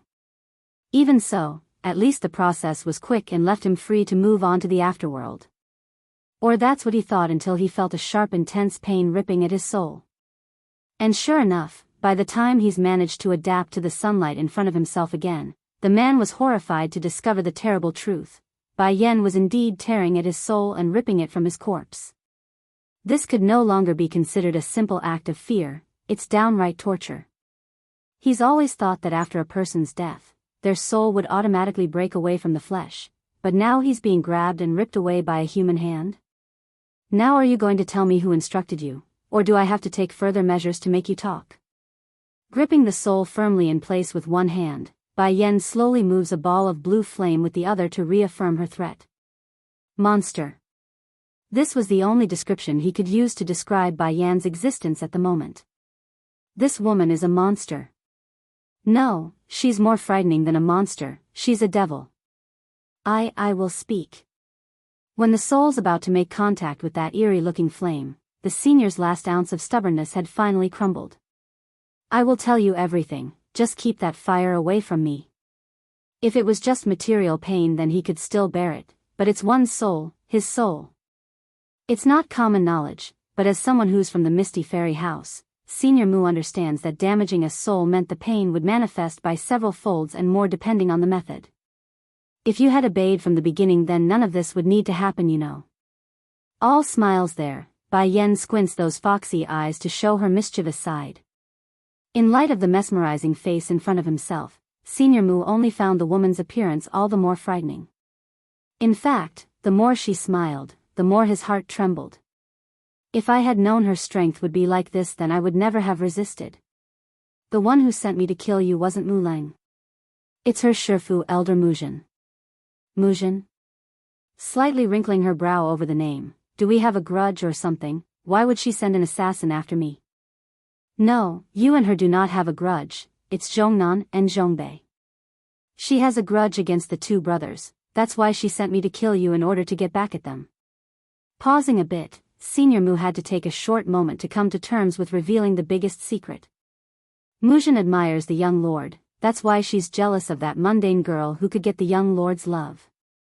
Now this came as quite the surprise for Bai Yen after hearing this explosive news. But isn't Muzhen older than the young lord? If I remember correctly, that woman could even be the guy's mother based on her age group. She's never been much of a discriminatory when it came to one's age difference, after all. There are plenty of couples out there who are dozens of years apart.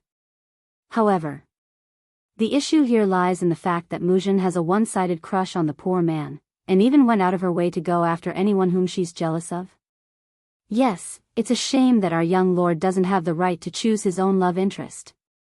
What, are you implying Muzhen could force Yunfeng to marry her or something? Bai Yen asks, intrigued by the old man's odd sentence right there. It's not Elder Muzhen who can force the young lord, it's a goddess from the celestial realm who is forcing him. Speaking of this goddess, Senior Mu's attitude immediately took a turn for the better. His eyes were full of admiration and worship when speaking. That goddess is not only from the celestial realm, her position is extremely high as well. Do you know about the war between gods and demons from a millennium ago? They say it's all because of her after she captivated the leaders of both sides. Can't let her live. 7. Bai Yan's complexion had gone dark over the claim. The demon lord. Does he mean Ditsang? But then who would be the leader of the gods? All of a sudden, her mind remembers back to the battlefield where she dreamed of an encounter with that white dashing figure. Can it be, the white figure from there is their leader? But what does this goddess have to do with the great war between gods and demons? Now that's something you don't know. This goddess isn't only the mistress of the 4 sacred beasts, she's also the woman whom the demon lord and celestial lord fancied. But unlike the two men, the goddess herself only wanted an ordinary life with a regular man. That's how she encountered our young lord and fancied him. Bai Yen became stupefied on the spot. Immediately, a chill spreads across her body and causing that gaze to grow sharp. The mistress of the 4 sacred beasts? How funny, according to Suzaku's telling, the 4 sacred beasts have always been my people. Did I just get someone impersonating me? And the reason for all this nonsense is to rob a man? Perhaps able to sense the frosty air exuding out of Bai Yan's dreaded face too, Senior Mu's soul shrank into a tight ball out of fear right then. Did I say something wrong? Go on, keep speaking. Pursing her lip, she urges the old man to continue. Seeing his captor having no intention of instilling her fury upon him, the senior issues an immediate sigh of relief. Because of that reasoning, the chief wanted to bring the young lord back from his travels. To complete the task, Elder Mujin was then ordered with the mission to go in place of the chief. That's where she learned of the mundane female getting into a relationship with the young lord. Naturally, Mujin wanted to break the relationship off by proposing drastic means to everyone, but Zhongnan and Zhongbei objected to the idea and blocked it off along with the chief's consent. So that's the reason why Mujin is filled with hatred for my two shifis.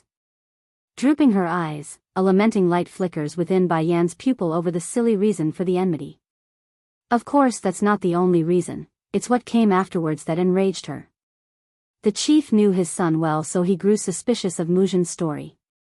To confirm the truth, he sent Zhongnan afterwards to bring back the young lord. The act alone was considered to be an insult, hence the bitter resentment. When the story reached up to this part, Bai Yan's lip had undoubtedly curved into a smirk, for she could already guess what's to come, and according to Mujin's personality and character, she didn't stop, did she? Of course not. The elder sent her own people in secret and assassinated the girl in question. Afterwards, she just coined up a fake story saying the girl ran off to marry another mundane due to her falling into temptation. The only reason the lie even worked in the first place was because that person didn't reveal her background, so Zhongnan's had no way to locate the mentioned female in the story. Senior Mu's seen firsthand how cruel Bai Yan could be, so he didn't leave anything out from the incident from years ago. Though the old man himself didn't participate in the mission, he's still a close confidant, so many details are privy to his ear. But it's also because of this reason that he didn't realize something was very wrong. For example, the woman in front of himself right now had a very strong resemblance to the girl from back then. Then what about my Shifu's injury, is it her doing as well? Musing for a moment, Bai Yan asks again. Considering her own ability and insight, there's no way she couldn't see through to the hidden injuries suffered by Zhongnan and Zhongbei. It's very likely the reason why the two elders are stuck at their current level and unable to progress. Yes, that's exactly it. Before that incident, the two brothers are both the first to enter into the middle level of the monarch rank and are both leading figures of the Elder Council. But since they're not the type to be suspicious of others, Mujin was able to secretly plot against them and cause their progress to stall without further advances. Squinting her eyes, Bai Yan's gaze now carried a gleam, wanting to kill. Then why does she want to kill me? Is it just because I took them both as my Shifu? In Elder Mujin's mind, the two brothers owed her way too much and could never atone for their sins. To repay them back for this fact, she murdered their first disciple. Inhaling deeply at the last bit, Bai Yan finally got it and didn't need any more information. Fine then, out of consideration for the honesty you showed, I won't destroy your soul. Can't let her live. 8. Senior Mu's mood had just lightened up after hearing this, but just when he's about to give his thanks, Bai Yan had already flicked her finger to send the soul flying. By the time he's returned to his sense after being thrown away, the man's soul had found himself trapped within his own body again. You, what have you done to me? In his fit of rage, the old man wanted to question the woman to only discover he's unable to speak. Under normal circumstances, a person's soul would automatically leave the body and head off to the afterlife for reincarnation. But now, he's found his soul unable to escape and stuck within his own body. I only promised not to destroy your soul, I never mentioned anything about letting you go. You've done so many bad things in this life and you still want to reincarnate?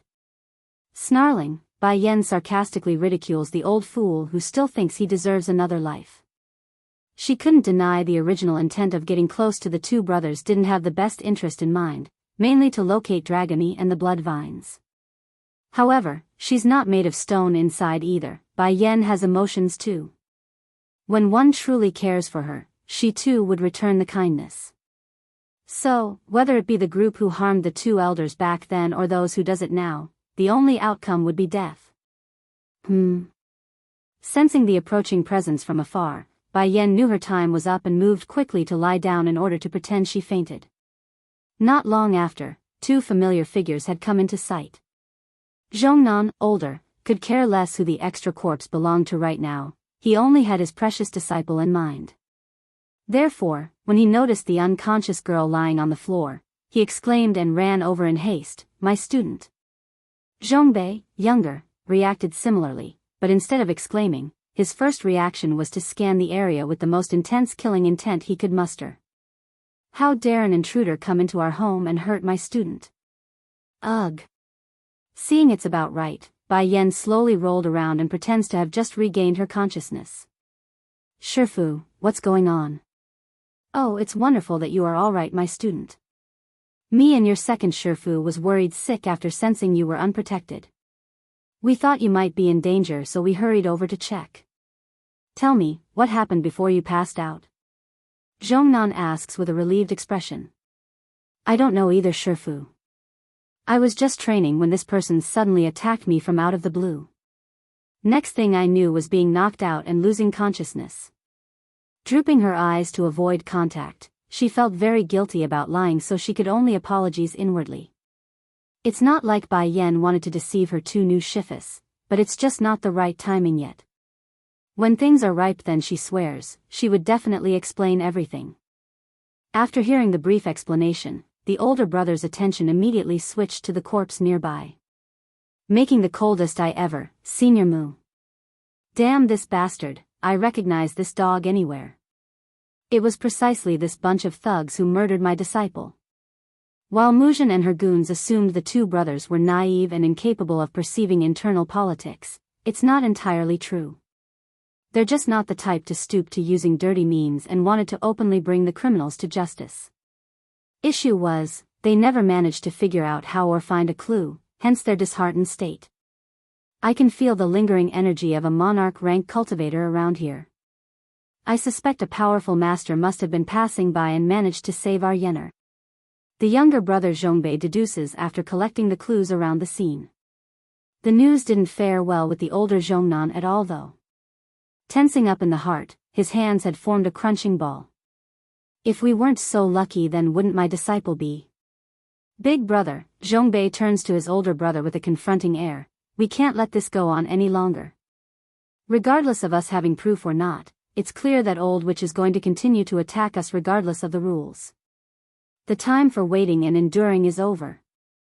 Can't let her live. 9. Zhongnan remained silent for the longest time before eventually answering his brother's call for war.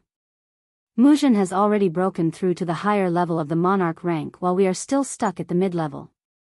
One level of difference may not seem like much, however, when one's at their caliber, even an inch of improvement could mean a lifetime of effort. While they're stuck in their current level for all these years, the rest of the Elder Council has either reached their level or even surpassed them. I don't care. Zhongbei grew vicious in his voice. Back then I didn't rush off to kill that old witch because I couldn't bear to see the young lord stand alone without support.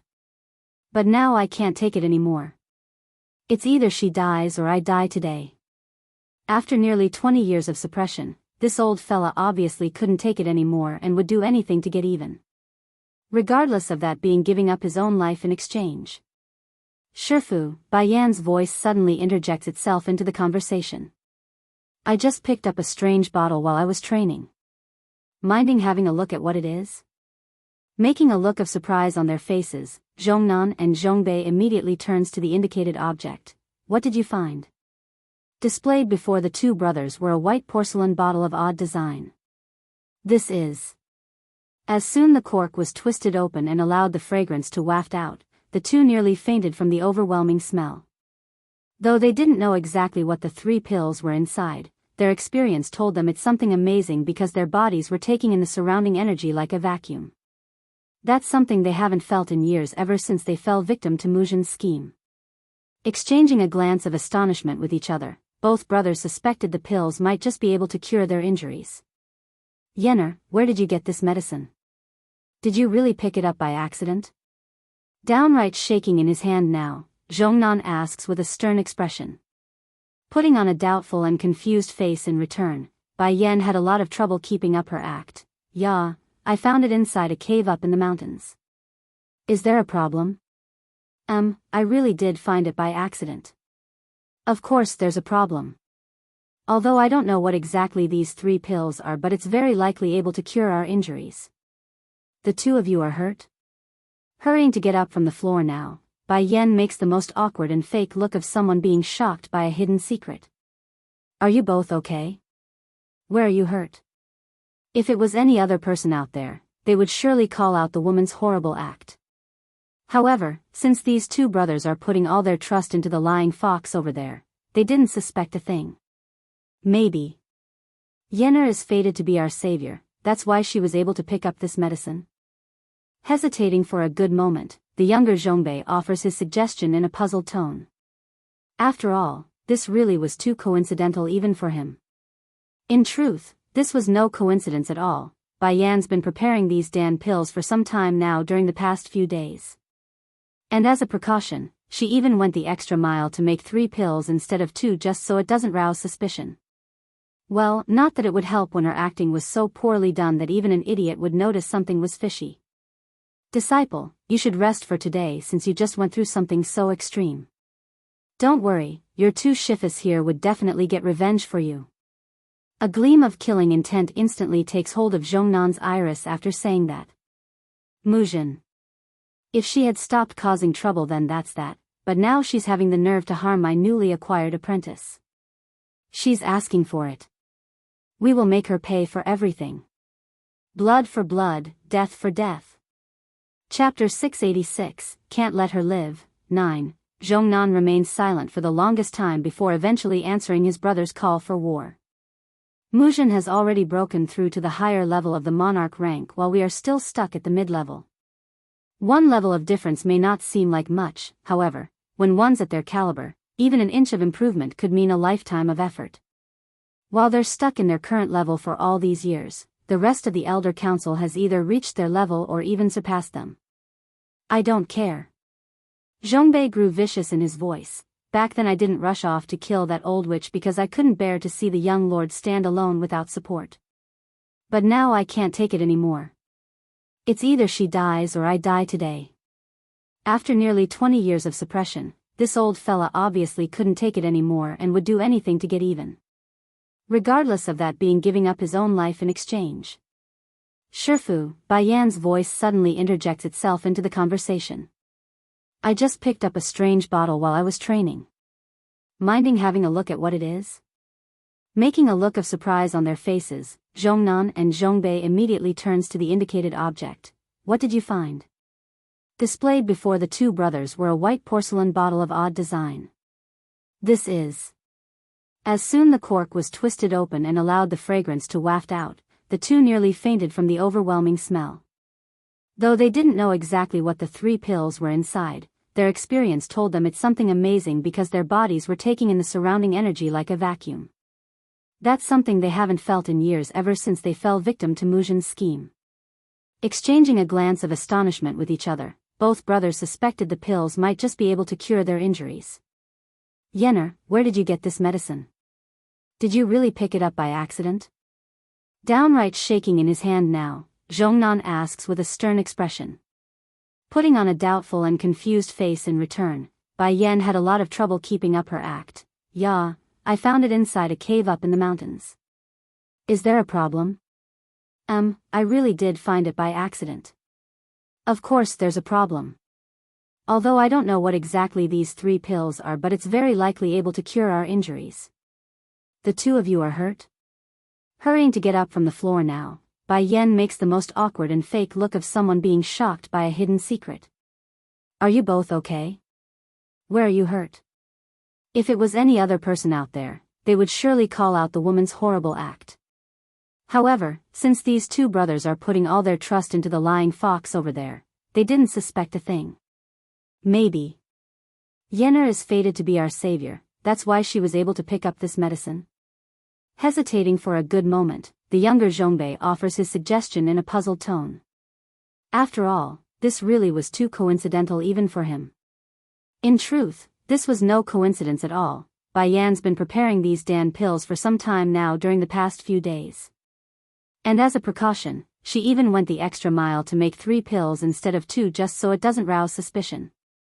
Well, not that it would help when her acting was so poorly done that even an idiot would notice something was fishy.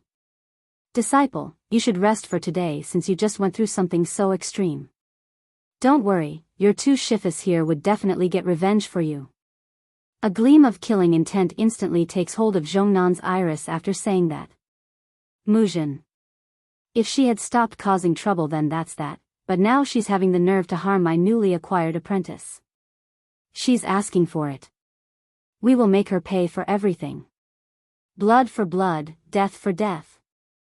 Can't let her live. 10. Patting that hand to remove the dust from her hand, Bai Yan watches from behind as her two shifis carried off the assassin and pill in order to conduct their own business.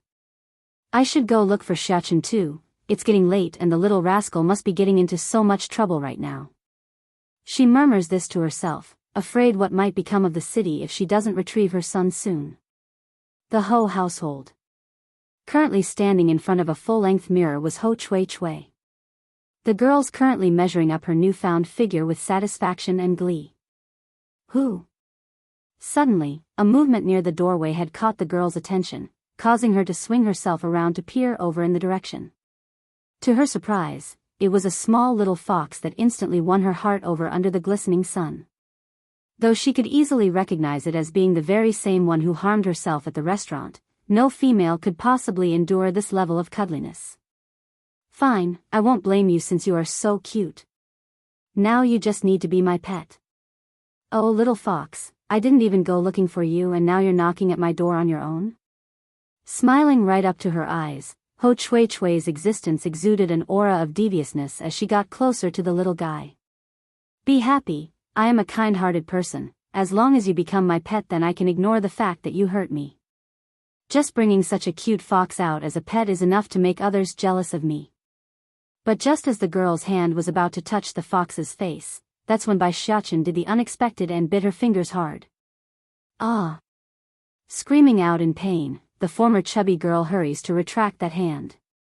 Infuriated in her voice, damn fox, how dare you ignore my goodwill? I'm telling you now, I am the benefactor of that Huan Yin so you better not go against me. In order to not let Ho Chui Chui be exposed, Mu Leng had more than once instilled the idea into her brain that she's the one who jumped into the river.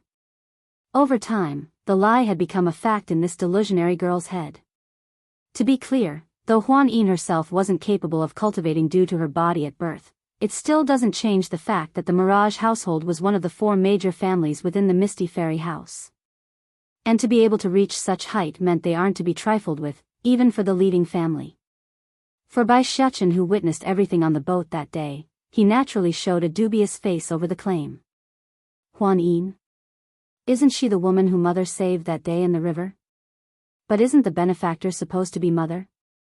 How did it become this person here instead? Not waiting for the little fox to understand, Ho Chui Chui has already taken a bag from the side in order to sack the kid. But that's not going to work against an agile and flexible fox, would it?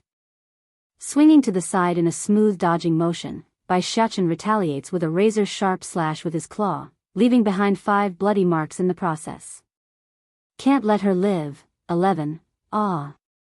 Ho Chui Chui once again exclaims. Filled with burning rage in those eyes this time, she makes a pounce for the tiny critter in hopes of catching it. Sadly, she couldn't even catch a strand of hair, let alone the sly moving fox. In hindsight, Bai Xiachen was able to nimbly dodge the girl with ease as they ran around the room. For this reason, the once tidy place was now a mess due to Ho Chui Chui bumping into everything. The chairs were scattered, the table knocked and the vases shattered. Because of the loud commotion coming from this wing, it didn't take long for the rest of the Ho family members to come running in order to investigate. Knowing this wouldn't be good if there's more people around, Bai Xiachen figured it's time he made himself scarce and bolted for the outside. In the crowded streets of the market, a little fox was scurrying off at top speed for the Zhong Manor's direction. I've been away for over half an hour already, Mother must be really worried. Just as the image of Bai Yan's grumpy face was all that's in the kid's head, a pair of feet had suddenly come in front of him and blocked his path. Naturally, the boy was annoyed by the interruption and looked up questioningly. In that instant, his eyes instantly turned into a raging red after seeing the purplish robe and silvery hair. Meanwhile, on the receiving end, the majestic man only showed surprise and joy before it devolved into a stinging pain over the fox's appearance.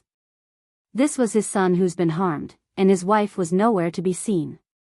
Where's your mother? The man's voice sounded hoarse and dry as he asked. No one knows but himself how hard it was without his family.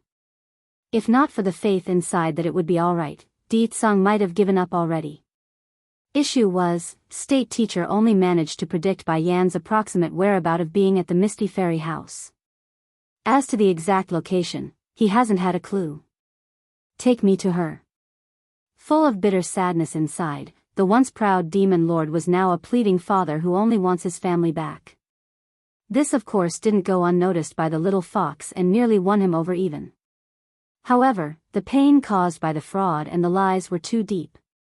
Eventually the boy dismisses his own wavering self. I can't go soft, I can't betray mother, and I can't let anyone bring harm to mother again. Xiachen, the man picks the boy up before it's too late. I can give you an explanation for what happened before. Despite the desperateness in his voice, the toddler didn't want to hear any of it. He kept his ears covered with those paws to show he had no intent of listening. I won't listen. I won't listen. This baddie hurt mother so much, I will never forgive him. Seeing his old man wasn't going to let him go at this rate, Bai Xiachen did what any child would do, and that was to bite down harshly at those hands. In the next second blood began to flow out of the palm from the bite wounds. Di Tsung didn't relent and simply made a frown in light of this. He knows this was his only chance. If he misses this opportunity to right things, then it's likely his wife and son would never show themselves again. Fortunately his perseverance seems to have worked because the kid eventually relented. Why did baddie father not stop me? Considering his strength he could easily stop me from making him bleed, so why? Impersonate. 1. Where's your mother? The man asks again with a deeper sound signature. Against that constant pleading, the baby fox unconsciously softens up once more. However, whenever he does so, the image of Bai Yan's bloodied up body from that day instantly reemerges and strengthens his resolve. Huffing a snort, he deliberately swings his head to the side in order to ignore the pain from the man's eye. Xiachen, the man from that day wasn't me. Really? Suspiciously sneaking a peek, the baby fox didn't know whether to believe that explanation or not. What if he's here to pursue mother in order to finish the job? Flickering with light over that possibility, those sneaky blue eyes grew cunning, like he's just thought up a plan. And since Di Tsung only had the thought of reuniting with his wife again, the demon lord naturally couldn't catch onto the boy's inner thought. Under those pleading eyes of this father, Bai Xiachen eventually nodded. You agree? Trembling in his hand, the man had to take a good moment to take in this reality, for it's too much for his heart. Unfortunately for him though, instead of heading for the Zhong Manor's location like they should, the baby fox went in the complete opposite way and intends to lead the man astray. Di Tsung could doubt anyone, but not his son. As such, he followed with a sense of ecstasy at the eventual reunion of his wife. Zhong Manor. Bai Yan had searched every nook and cranny she could think of already. Whether it be the back mountain or the nearby city streets, she couldn't locate her son at all. After a long while of musing, she figured there's only one other location she didn't look yet, and that was the Dragon River. Xiachen must have went to look for Tsing Yi at the bottom of the river. No matter, I will go have a look over there regardless. Out of her own urgency, the woman didn't leave any word behind for her two shifus and headed directly for the river. To her surprise, there were a lot, and by a lot she meant a ton of people scouring the river bank at the moment when she arrives. What going on here? Why is there so many people around? Furrowing that tightly knotted brow, she asks one of the bystanders. You don't know yet? The one being asked was a teenager who appeared quite taken aback by the strange question. Aren't you also a member of our Misty Fairy house? How could you not know when something this big happened? Bai Yan's face showed a look of embarrassment. I haven't been out for a long time, so I'm kind of out of the loop. My two shifus only told me to keep away from the Dragon River. Never did they mention about anything else, like the place being a huge attraction. What if they discovered Tsing Yi's location? Just as Bai Yan's contemplating the risks of this continuing, the youth speaks up again and kept going. It is said that a few days ago there appeared a genius young lady during the youth convention. Not only did this person cure the Mirage family's Huan Yin of her physical condition, she also saved the girl and another from the dragons that attacked the boat. For that reason, everyone's now out and about in search of that missing lady. Making a face of disbelief and shock, did my actions that day raise such a huge sensation? And, I didn't know until now? We've found her. Suddenly, A wave of joy interrupts her train of thought and instantly attracted the attention of all from the front. Looking over, she herself could see two young maids currently supporting a woman out of the Dragon River. Just like how she was that day, this individual had on a veil to cover up the better part of the blood-smeared face while the dress grew sticky to the body as a result of the water. What's going on here? Didn't I instruct Goldie and Silvery to not drag anyone into the water again? Why are there still people falling into the Dragon River? She frowns and became rather perplexed by the scene. Impersonate, too, it's just that. When Bai Yen saw the woman's figure, her initial reaction was a stupefied expression of someone seeing a ghost. Sure, she couldn't see the woman's face from her angle, but the fact that the figure looked so similar to her own was uncanny. Take the clothes for example, it's exactly as the one she wore that day on the boat. Just when Bai Yen was rather puzzled and didn't know what to make of this, another voice had cut in and pulled her attention away. Move aside please, everyone move aside please. Miss Mu Leng is coming through. Mu Leng? The name immediately caused her face to go heavy. To tell the truth, even if the girl did somewhat offend herself on the boat that day, Bai Yen didn't really take it to heart. After all, it's just some random person whom she met on a single outing. But Mu Leng's the student of Elder Muzhen, that makes her an enemy. Yes, this woman is the person who saved Huan Yin that day. I remember her. Mu Leng mildly says this after coming up to the riverbank. Phew. The people were all heaving a puff of relief after hearing this because the rescue efforts could finally come to an end. Though it did strike them as odd that a woman could survive for several days on end inside the water, it doesn't change the fact that the person has been found. Bai Yen on the other hand didn't feel so relaxed like the rest of them though. Her instincts are directing her to a certain theory. If all of this was only to save the woman that just fell into the water, then it could still be coincidence, but Mu Leng's involvement? That's just too ridiculous. This was clearly a ploy for something else. Squinting her eyes, a frosty gleam flashes within Bai Yan's iris. You up hoof. The rescued woman coughs twice as she threw up the water in her lungs. Showing confusion as she opened her eyes, where am I? Am I still alive?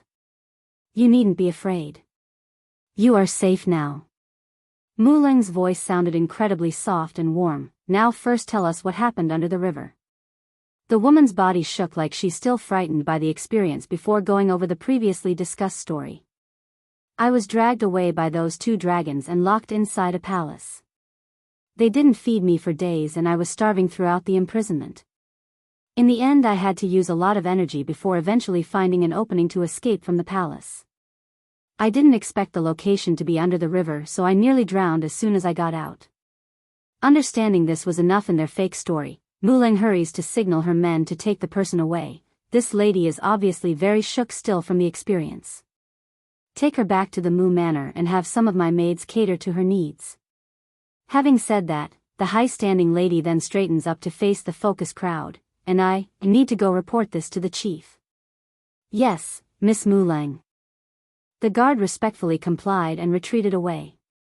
From beginning to end, Bai Yen was watching this from behind the crowd and became rather amused by the blatant lie. When trouble befalls you from heaven, then there is still hope of avoidance, but when you ask for it, then there is no hope of escape. Since Mu Leng is courting her own death, then why should I stop her? Since entering the Mu Manor after being led here, Ho Chui Chui hadn't stopped exploring for even a minute. She's too excited inside knowing this might all be within her grasp soon, especially that back mountain which stretches for miles on end. Miss Ho, a maid hurriedly comes to report, Miss Huan Yin is coming. This immediately warranted a hopeful look from the excited woman. Hurry, and let her in. Yes, Miss Ho. In no time at all, the maid had returned from the front with another person in tow. Impersonate, 3, Miss Huan Yin. Ho Chui Chui coughs awkwardly to clear her throat after seeing how quick the girl ran over. Saving you is something I should duly do, there's no need for you to bow to me. In the ignorant wench's mind, all those amazing people should have some level of air around there themselves to differentiate from the common folks. And since she herself had become Huan Yin's savior, she mustn't lose out and decides to act smart to put on the act. Unfortunately for the once chubby fool, that's a total miss on her end. Nearly coming to a stumbling halt, the hopeful guest known as Huan Yin now shows a wary look. When did I bow to her? How come I didn't know? Miss Ho, what's wrong with your voice? Why do I feel like your voice has changed? She asks, pursing her lip in the process. Thankfully Ho Chui Chui herself still had a veil on right now, otherwise the expression she made in that instant would have been a big giveaway. Oh, I'm just a little uncomfortable in the throat. It's normal for someone's voice to change after going through what I did. It will heal in due time. Nodding her head in understanding, Huan Yin immediately asked again with another idea. I have here some medicine to help heal your weakened body, would you like some? This. There's no need, Ho Chui Chui hurries to shake her head. With my ability and strength, a little injury like this is nothing. So Miss Huan Yin, is there anything you need in coming to see me? Now the wariness was quickly growing inside her. Huan Yin may not know why, but something iffy was up and she couldn't quite figure out why. Miss Ho, where is that fox of yours? Forcing a smile, she decides to go in a roundabout way to get some more information. Fox? Staring wide-eyed, Ho Chui Chui became puzzled. That was enough for the already suspicious girl to reaffirm there's something really wrong here. Huan Yin and Bai Yan may not be actual friends, but that doesn't mean she's blind. During the ride on the dragon boat, the girl could see how important that silvery fox was to the veiled female. You know, the silvery fox you were keeping by your arm's length at all times during the incident? Silvery fox? Getting anxious as well now knowing she's screwed up, the fake hurries to make up a lie using a soft tone. My poor fox was eaten by the dragons that day. So that's why, not going to start prying. Huan Yin knew she's overstepped her boundaries after seeing the fake sorrow in the other side's face. Taking a step back, Miss Ho, I came today in order to thank you for saving me. In addition, I'm also here to formally invite you to my home for a visit after your injuries are healed. My father would like to personally thank you for the deed. It's getting late and I should stop disturbing your rest. Eh? The first instinct Ho Chui Chui had there after hearing this was to reach out to stop this. Unfortunately for this deceiving wench, Huan Yin's legs were much faster than those fingers.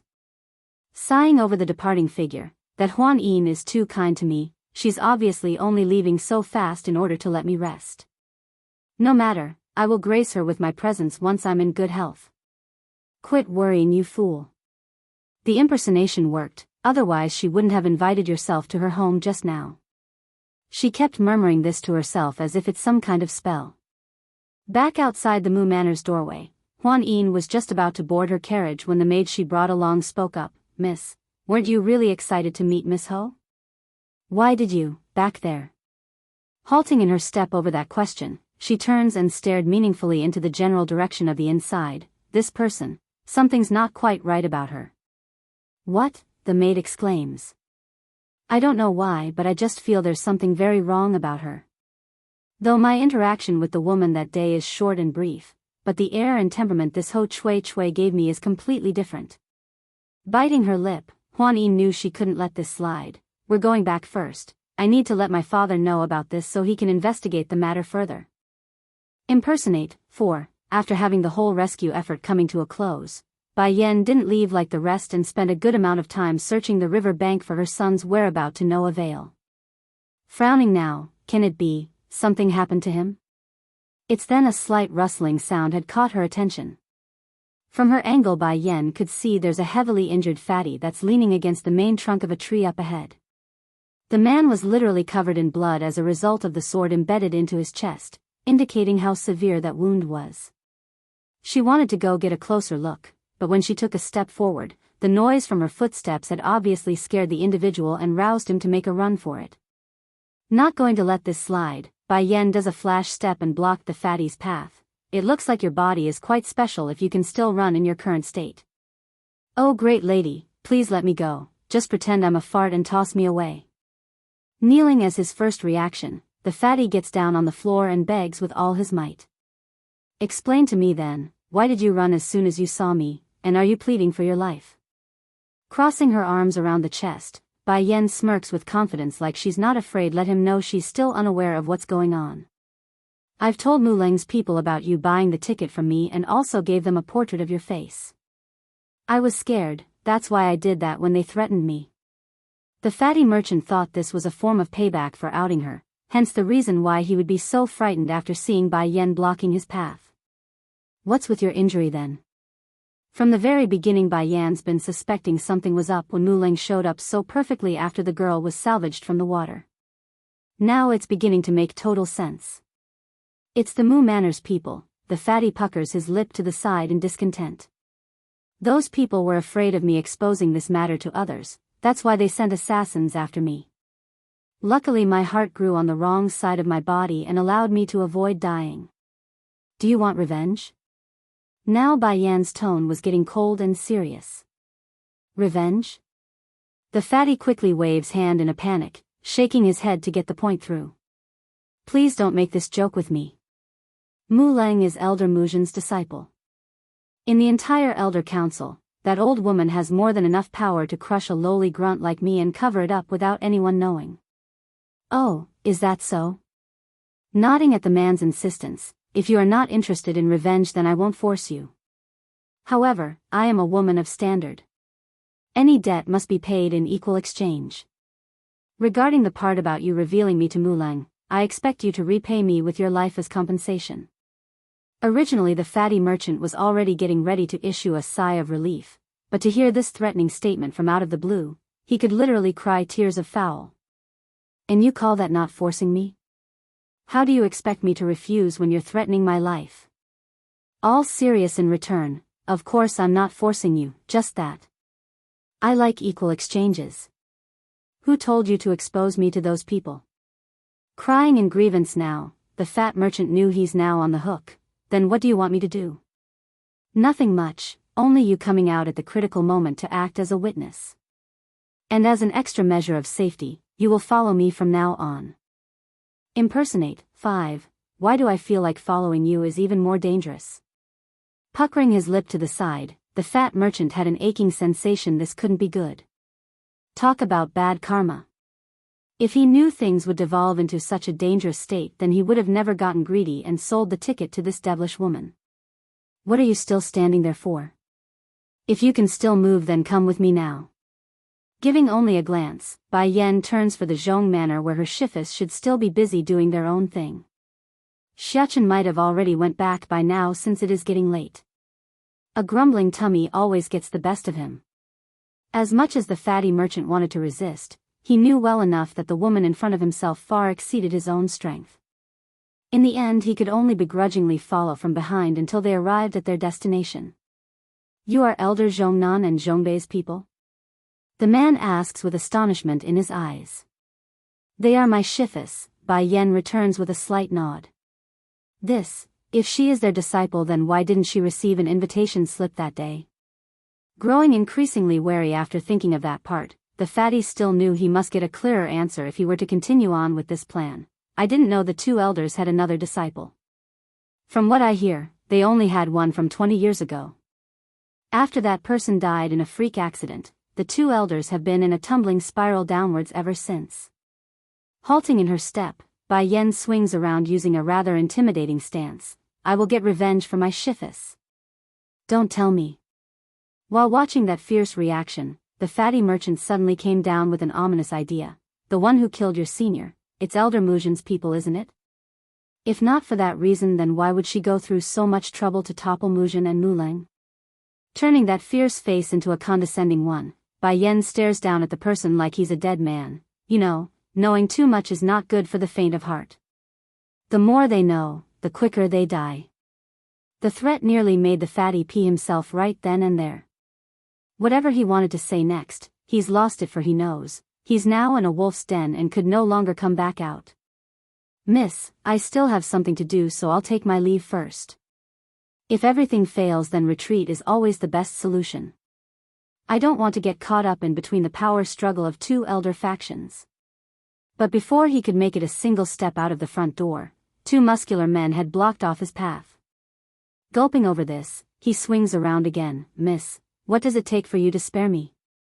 Smiling like a smug monster in human skin, Bai Yan makes a comforting pat on the man's shoulder which only increased the already tense air. don't worry, I promise to keep you safe, so that's exactly what I'm going to do. The two of them will be responsible for your protection, and if you want to be even safer, all you have to do is keep within 100 meters of me at all times." In light of that statement, the fatty only found his life increasingly shorter, like it won't be very long before he meets his end. "Please, milady, I still have young ones and old ones to look after in my life, please have some mercy. One more word and I will let you meet your maker this instant." Squinting those eyes, her tone turned threatening. Sure enough, the other side immediately shuts that mouth and didn't utter another word. "I have something to do still, so you can walk around the place on your own if you like. Remember though, do not leave the Zhong Manor's premise." Signaling the two muscular men in the back to take the person away to his quarter, she then turns to her own residence in search of the naughty little fox. Bai Yan thought the boy would have returned by now for sure, but after much searching and flipping, there were no signs of the little rascal. Now the mother's starting to truly worry and panic. Where exactly did my son go? If it was under normal circumstances, he would definitely come back and tell me first if he's staying out late. Just when this mother's struggling to decide on her next course of action, a guard from the front had come in to report, "Miss, someone is seeking an audience with you." "See me?" Slightly frowning, "Let him inside." "Yes, milady." Affirming with a nod, the guard quickly retreats for the task. Not long after, the supposed guest had arrived at her courtyard. It was a man wearing a golden-colored robe with eyes curiously scanning the surroundings. When he finally noticed Bai Yan's existence though, that curious face promptly lit up and he ran over like a overjoyed kid. Impersonate, 6, Ms. He had wanted to follow Tsing Yi's way of calling Bai Yan his mistress, but after thinking it through, when it's a public place, he decides to stuff the thought back down. "I am Goldie." "Goldie?"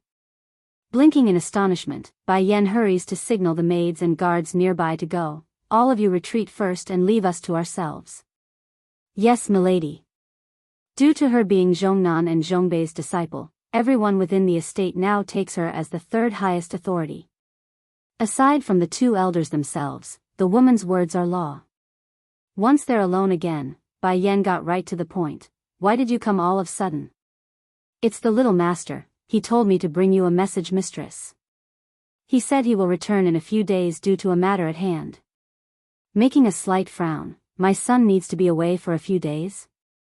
Xiachen is always so clingy, why would he suddenly want to leave for a few days? "I don't know either, but the little master told me he is very safe and would return on his own." "I see." Exhaling a long sigh, "You can go back first then." Although she doesn't know what her son intends to do during this period, it didn't matter because Bai Yan's trust in her son remained strong. As long as he's not in danger, then it's fine. "Mistress," the human-formed Goldie suddenly starts to wiggle awkwardly like a shy little child. "Lady Tsing Yi told me to stay with you for protection and that she's fine with only Silvery by her side." Musing over the idea, it didn't long for her to come to a conclusion. "Fine then, you can stay.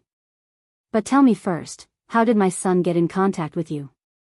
This, Goldie scratches his head and puts on the broadest cheek-eating grin he's ever made. "I gave him a transmission stone before you and the little master left last time. It was something I picked up by accident one day." "But Xiachen can't speak in his current state. How did you understand him?" "That's not an issue, mistress. As long as he speaks to me using his heart, then I can understand his message." The knowledge instantly causes the woman's eye to flicker with light. "Do you remember where you found the transmission stone?" "It's over at the Dragon Clan's side." "Dragon Clan?" Rubbing her chin in contemplation, "Why not? I need to go there sooner or later anyways. I'll send someone to arrange a room for you later. You can stay here for now." "Okay." Goldie was now giggling with glee, the polar opposite of what a huge ferocious dragon should look like. Meanwhile, at the same time in a not-so-far-away mountain, the little rascal of a fox had just finished tucking away the transmission stone in his possession. "Goldie will bring my message to Mother, then Mother won't have to worry about me." But before Bai Xiachen could enjoy his momentary victory, a tall shadow from behind had enveloped his tiny body, thus causing the poor kid to freeze right on the spot. "Is your mother really in a place like this?" The man's voice was hoarse and somber as he asked. The little fox nodded in quick succession. Against that innocent child look, it would be difficult for one to doubt his sincerity. Issue was, the one making the question was Deetsong, the demon lord and ruler of the demon realm. There's no way he would fall for his own son's trick. Arching his lip into a cheeky smirk, this rascal really think I can't hear his message just now, does he? There's nothing I can't intercept at this range. Whatever, as long as he can't overcome that hole in his heart, then he won't take me to his mother. I will need to think of something to fix this. Xiachen, are you hungry? I just caught a pheasant, so why I don't make a roast for you, how about it? Normally Bai Xiachen would never deny an offering of food, however, the image of Deetsong blowing up the kitchen from the last time he was inside their home still lingers vividly in his mind. Therefore, his first answer was to shake his head around like a rocking drum. But whether it be a yes or no, the demon lord didn't care. Ignoring the expression of his son's distraught face, he sweeps his sleeve and summoned up a pile of branches where he immediately shot out a fireball to light it up. Impersonate, 7. The little fox definitely lacked confidence in his old man's culinary skills, but that soon changed after he got his first whiff of the barbecue scent in the air. All of a sudden, there's now a drooling kid who kept trying to resist the temptation despite that constant peeking from the corner of his eye. After half an hour later, Deetsong readily tosses the roasted pheasant over to the boy's side, where he immediately took a huge bite out of the flesh like a hungry animal. The flavor and aroma were overflowing, filling his jaws and taste bud to the brim of intoxication. Then, realizing the fault in his manners, Bai Xiachen at least had some consciousness left in his gluttonous self. Ripping one of the legs off, he tosses it back over to the watching demon lord like it's his form of kindness. Deetsong on the other hand honestly didn't expect this from the boy. The kid's always been quite resistant to his existence, that's why this act actually shook him somewhat and made him get a true sense of being a father. The one who hunted you and your mother really wasn't me before, Anne. I've dealt with them already. Sadly, the boy only had the roast pheasant in mind right now, so none of those sincere words even reached his ears, let alone sway the kid's opinion. Truly, only a mother would know their son the best.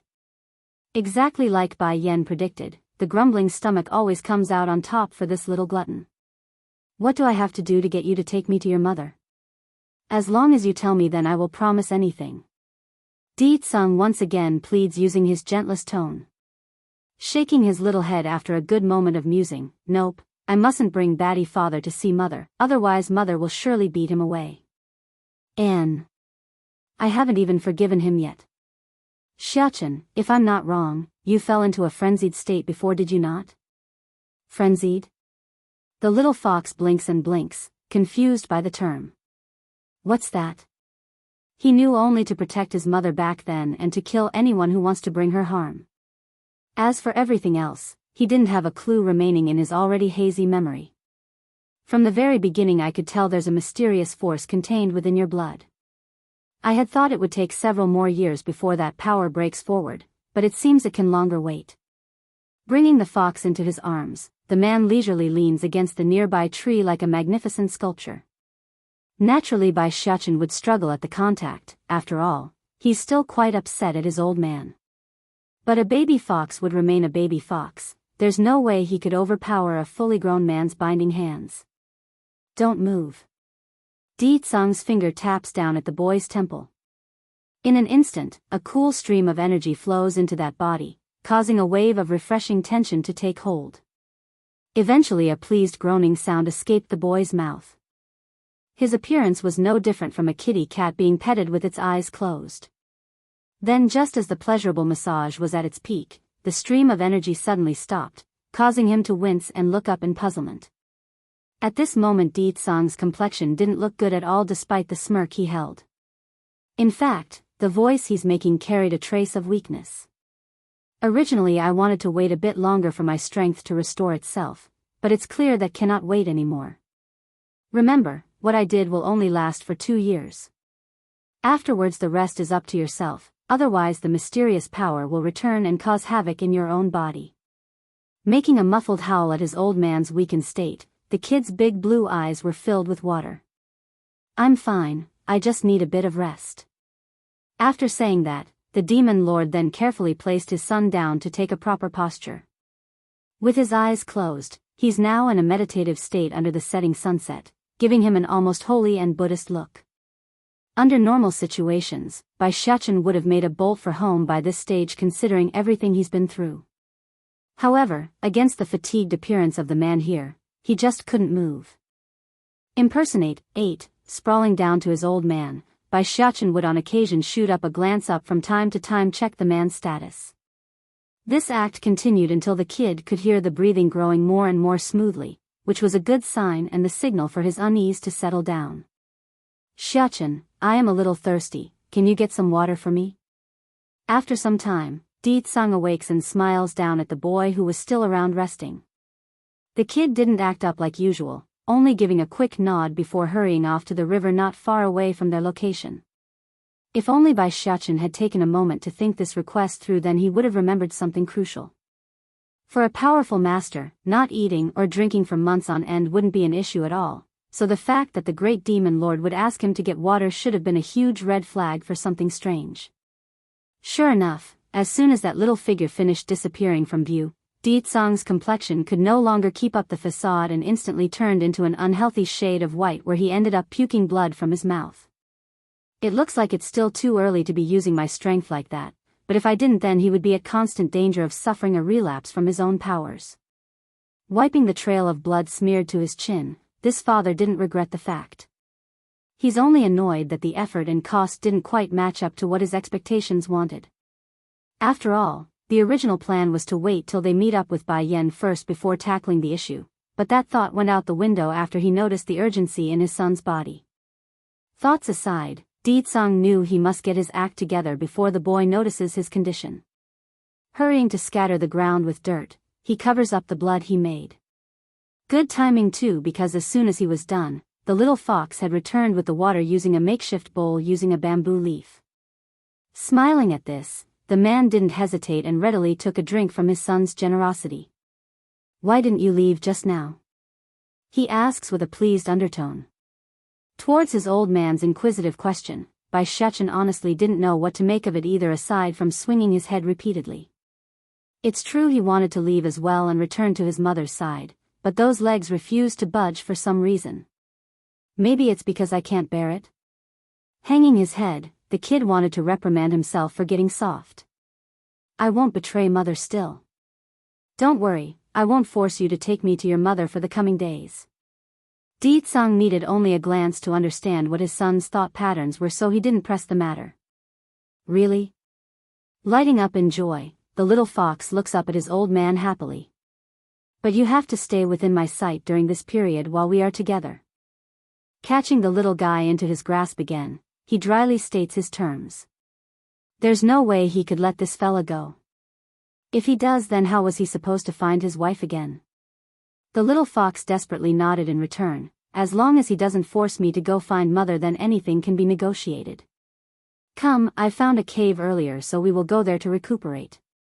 While the father and son were having some bonding time together, Bai Yan on the other hand was busy training in her own residence, so none of the members in this family were able to learn of the major event taking place within the Dragon River. It's nothing much really, only that Silvery had been caught by the members of the Misty Fairy House after the careless dragon went out for a stroll. Normally the slithering serpent could easily suppress a group of fighters merely by using his draconian aura, but this was one of the 3 major powers out there.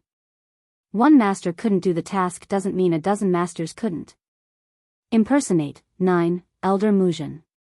Upon seeing the arrival of this old beauty and her disciple, those who were already standing at the Dragon River promptly moved aside to create a path for them. Giving a confident nod, Muzhen slowly strode towards the front where a heavily bruised-up dragon was lying there on the shore. Due to the large numbers of wounds and injuries, Silvery was now panting heavily despite the ferocious glare he's giving to the surrounding crowd. Is this the dragon that tried to attack the dragon boat that day? Coming up to the captive, Muzhen stares down condescendingly at the dragon to express her own opinion. How come there's only one here? I remember in the reports there were 2 that day. Where's the last one? Shifu, we can have our people go down again to search the waterbed. The Dragon River is only so big, there's no room for the other one to hide at this point. Offering up the suggestion, Mulan grins maliciously at the impending treasure she's about to get. Dragons are full of precious materials, right down to its nucleus core. For example, the scales could be used to craft weapons or armors, which are invaluable to a cultivator who needs a personal gear in combat. Then there's the flesh of the serpent. Ignoring the delicious taste that's been spouted since tales of old, the benefits from digesting a slab of said meat would outweigh the danger of slaying one of these legendary creatures because of the great boost to one's bodily functions. You are right, my dear. Nodding at her student's suggestion, Mujin signals her people to dive. All of you go now, I want that second dragon captured and placed before my eyes. Silvery roared out at the humans as soon as he overheard their plan. Despite the heavy injuries and bruises he sustained, his huge body once again moves to take an aggressive stance. Lady Tsing-yi is still inside the river. I can't let any of these human down there. Furrowing her brow at the offensive display by the serpent, Mujin needed no further reason to attack. Forming a fist, she sends a direct blow against Silvery's main body. You dare to block me? You're asking for death. Bang! Swinging around and making a heavy thud against the shore, Silvery found his strength completely leaving him this time. He couldn't even raise his head anymore after that hit. No. If things continue like this, then Lady Tsing-yi will surely be in danger. I must notify Goldie. In between the blurring haziness that's swiftly overtaking the poor dragon's consciousness, he could see the humans are quickly moving towards the body of water. Above the Zhong Manor, an extremely thick and powerful gush of energy was quickly gathering and converging in the sky above this estate. From afar, it would look like a storm was brewing. Boom! Suddenly, strikes of lightning began to rain down at the ground, covering the sky with the gloominess of a forming hurricane. As a result, all of those elders and powerful individuals had become alarmed and had started to investigate. That, is someone breaking through into the higher level of the monarch rank? It looks like it's coming from the general direction of the Zhong Manor. Zhong Manor? Is it the Zhong brothers? But aren't those two seriously injured and could no longer progress in this lifetime? How can they suddenly make a breakthrough after so many years of nothing? I bet it's some other master passing through their home and decided to hunker down for a breakthrough. The Zhong brothers can still break into the higher level of the monarch rank? Don't kid around. In any case, we should inform the chief and madam first. Exchanging a look with each, the group of elders decides to consult with the leading family first before taking action. We will go to the Zhong Manor first to investigate. By then we will know who is having a breakthrough. Chief Wu Wei makes his decision after listening in on the information he's given. The man originally wanted to summon Ho Chui Chui since he's heard from Huan Yin that they've rescued the girl, but he's the chief. When a high-level monarch rank master appears, then he must divert his attention that way since he must put the Misty Fairy House before his own family. Impersonate, 10. After saying this, the chief then firmly walked towards the door where her wife soon followed from behind. Jun Tianyu, wife, may be quite anxious inside to meet the lass who managed to cure Huan Yin of her condition, but this mother knew she mustn't go out of line in times like these. Inside the Zhong Manor, Bai Yan had only just opened her eyes after meditating when she overheard the hearty laughs of two familiar seniors. Next thing she knew, they had barged into her room with the biggest grin she's seen so far after getting to know them both. Huh, lassie, you really are our blessing. Not only did the medicine you found cure us of our old injuries, it also helped us break into the higher level of the monarch rank. In truth, these two old fellas were well into their late stages of making a breakthrough back in the day, just that due to the injury they sustained they were unable to complete the task. With the superior strength, they now have the capital to confront Mujin. It has nothing to do with me, Shifu, it's entirely your own fortune. Standing up to greet them, Bai Yan puts on a genuine smile of her own. But before the three could rejoice in the moment, the door was once again slammed open. Coming in was Goldie in his frantic state. Mistress, something major has happened. Frowning at this, what's going on? I and Silvery are twins, so I can sense his injury. Mistress, it must be those people who are searching the river, they've hurt him. If Lady Tsing-yi were to be found by them, I fear it will spell her ladyship's doom. If it was 100 years ago, then no one in the Misty Fairy House could be the dragoness's opponent.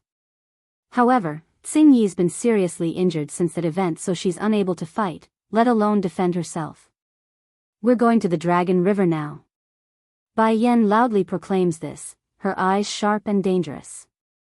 Zhongnan and Zhongbei were also frowning after seeing their student's sudden change in attitude. Yenner, do you need our help? If you could please. For the offer, she didn't reject and kindly accepted it with a nod. And then, without so much as another word, her figure was gone from the spot, leaving behind only a blurring afterimage in her wake. How did Yenner move so fast? That's not a speed an Earth-rank cultivator should have. Despite his own doubts and astonishment, Zhongnan didn't want to delay and tossed the dilemma aside. The urgent task at hand was to help his precious disciple save someone important. The rest could wait until they are back. More and more onlookers are beginning to gather around the river bank after news of the dragon's capture. For Ho Chui, who had always been a nosy person by nature, she of course couldn't bear to miss out on such a huge event. Taking advantage of the guard's lack of attention, the former chubby girl snuck out on her own again and came to the site, where she soon noticed a certain female. Miss Huan Yin. Originally Huan Yin herself wanted to ignore the fraudster when she noticed the other side's arrival, but to be called out in the open, it's now impossible to pretend. Therefore, the only response was a faint nod to affirm the greeting. Ignorant to the point of not seeing the lack of reception, Ho Chui actually had the face to get all friendly despite the other side's unwillingness to chat. The evil dragon is finally caught. We can now get revenge for ourselves, Miss Huan Yin, aren't you happy? Slaying the dragon for doing evil deeds is fine, but I fear this creature will face a fate worse than death while in Elder Muzhin's hand. Sighing at the thought, Huan Yin felt pity for the serpent that's covered in a pool of blood right now. As painful as it was for her heart, the girl herself knew this was how the world works.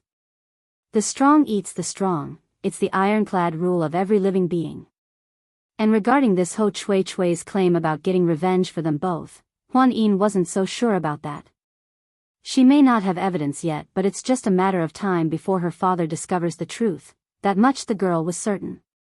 With each tick of the clock, everyone grew increasingly more wary as they waited in silence around the river bank. But everything eventually comes to an end. Elder, we couldn't find another dragon inside the river. One of the members of the search group reports after surfacing. Impersonate, 11, none? Muzhin's face sank. Did you make sure to search everywhere? We didn't miss a single spot, Elder.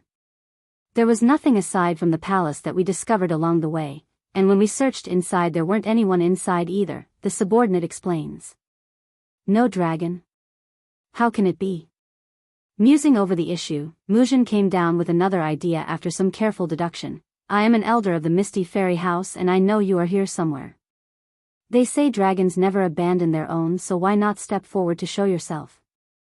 Her lips then evoked into a sinister snarl like that of a predator discovering their prey's hiding spot. Someone come, chop this dragon into mincemeat. I like to see how long the other one can continue to hide while his companion is being killed. Yes, Elder.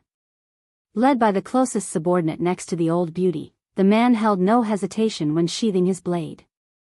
Slicing down, the move instantly sheds down a good chunk of meat from the already battered-up body.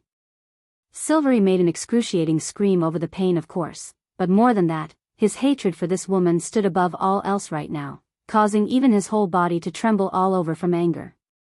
This was honestly a very bloody scene for everyone involved, Huan Yin especially, who hastened to turn herself aside before the gruesome scene. I'll count to 3, if you do not appear by that time then I'll bloody scrape off his flesh entirely. Muzhin's gaze turned sharp and cruel to emphasize her threat. 1. 2. Before the final count could be said though, a heavy set of splashes were set off within the river and out came a humongous green dragon ascending into the air. She radiated courage and majestic might, a splitting image of her once glorious image of the one known as Azure Dragon, the great dragon general of the demon realm. Lady Xing Yi. Silvery urgently struggles to stand upright only to be ruthlessly stomped down again by Muzhin's foot. Before long, the figure of Xing Yi's existence gradually changed and took on a human form of a woman wearing a light green dress. The complexion she gave may be pale and weak, but those eyes were strong.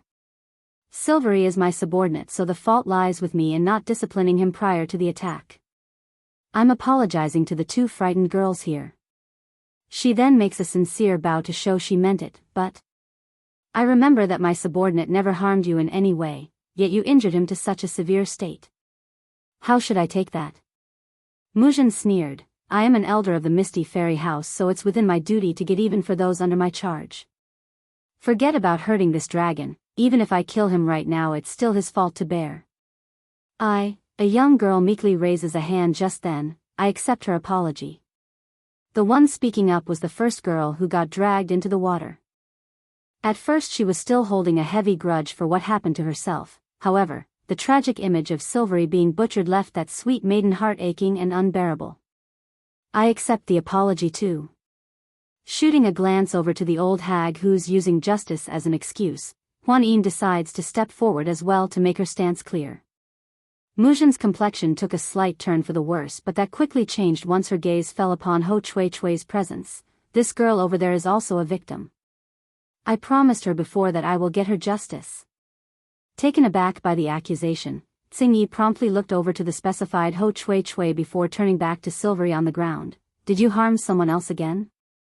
No, I didn't. Lady Xing Yi, I don't know who that third girl is.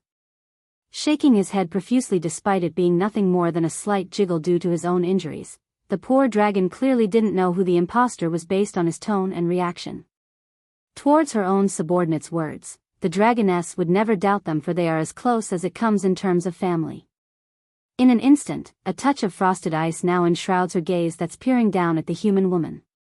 By Yan's arrival, my men didn't take her so based on what can you hurt him so badly? Fluttering against the wind with her existence, Xing Yi's aura became cold and menacing like that of a seasoned general from the battlefield. Ha! Mujin's lip curved into a sarcastic snarl. You expect us to believe his words just because he claims so? We are not so foolish to believe a beast's word. Besides, so what if he didn't attack the third girl? The fact that you can contribute your bodies to humanity is your honor. The implication of those words was that she could butcher their dragon kind and still be honored and worshipped for the deed. A true narcosis. This world have always been like this, the strong eating the weak. As weaklings, you are not qualified to live. She slowly paced towards Xing Yi's location, her eyes showing a threatening coldness of someone readying to commit murder. It didn't help either that the sky had become dark as a result of the thunderclouds quickly gathering around the area, giving it an ominous feeling in the air. For those that only came to observe and watch, they immediately retreated to one side, fearing the ensuing battle would affect them. Lady Xing Yi. Spatting out blood in his cry, Silvery looks up with concern in his eyes over the welfare of his mistress. It looks like a battle is inevitable today. No, Mujin shakes her head to refute that claim. This battle can be avoided, provided you become my apprentice's mount. This woman and the silver dragon are not the same. Her potential will surely benefit my apprentice's future. Besides, having such a proud dragon as a slave would surely trample anyone who dares to challenge my prestige. I, Xing Yi, whether it be this life or the last, will only follow one person. Have me be this wench's mount? She's not worthy.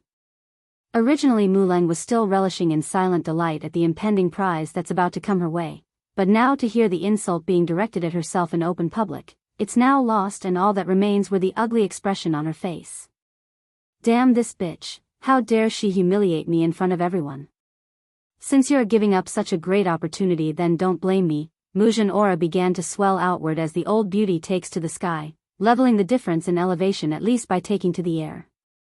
But before we begin, I want you to understand one thing. My disciple's future is infinite, so the fact that you are unwilling to follow her is your loss. What a shame, you won't be able to see that glorious day and could only become her nourishment after today. Xing Yi sneered, you talk too much. The choice is made when you're unwilling to release my people. Moving at the signaling rumble of a lightning strike from the storm cloud, it was the dragoness who launched the first attack. Bang! Two palms collided from their exchange, causing the ground to shake and the water to gush upward until they are pillars writhing from the chaotic energy.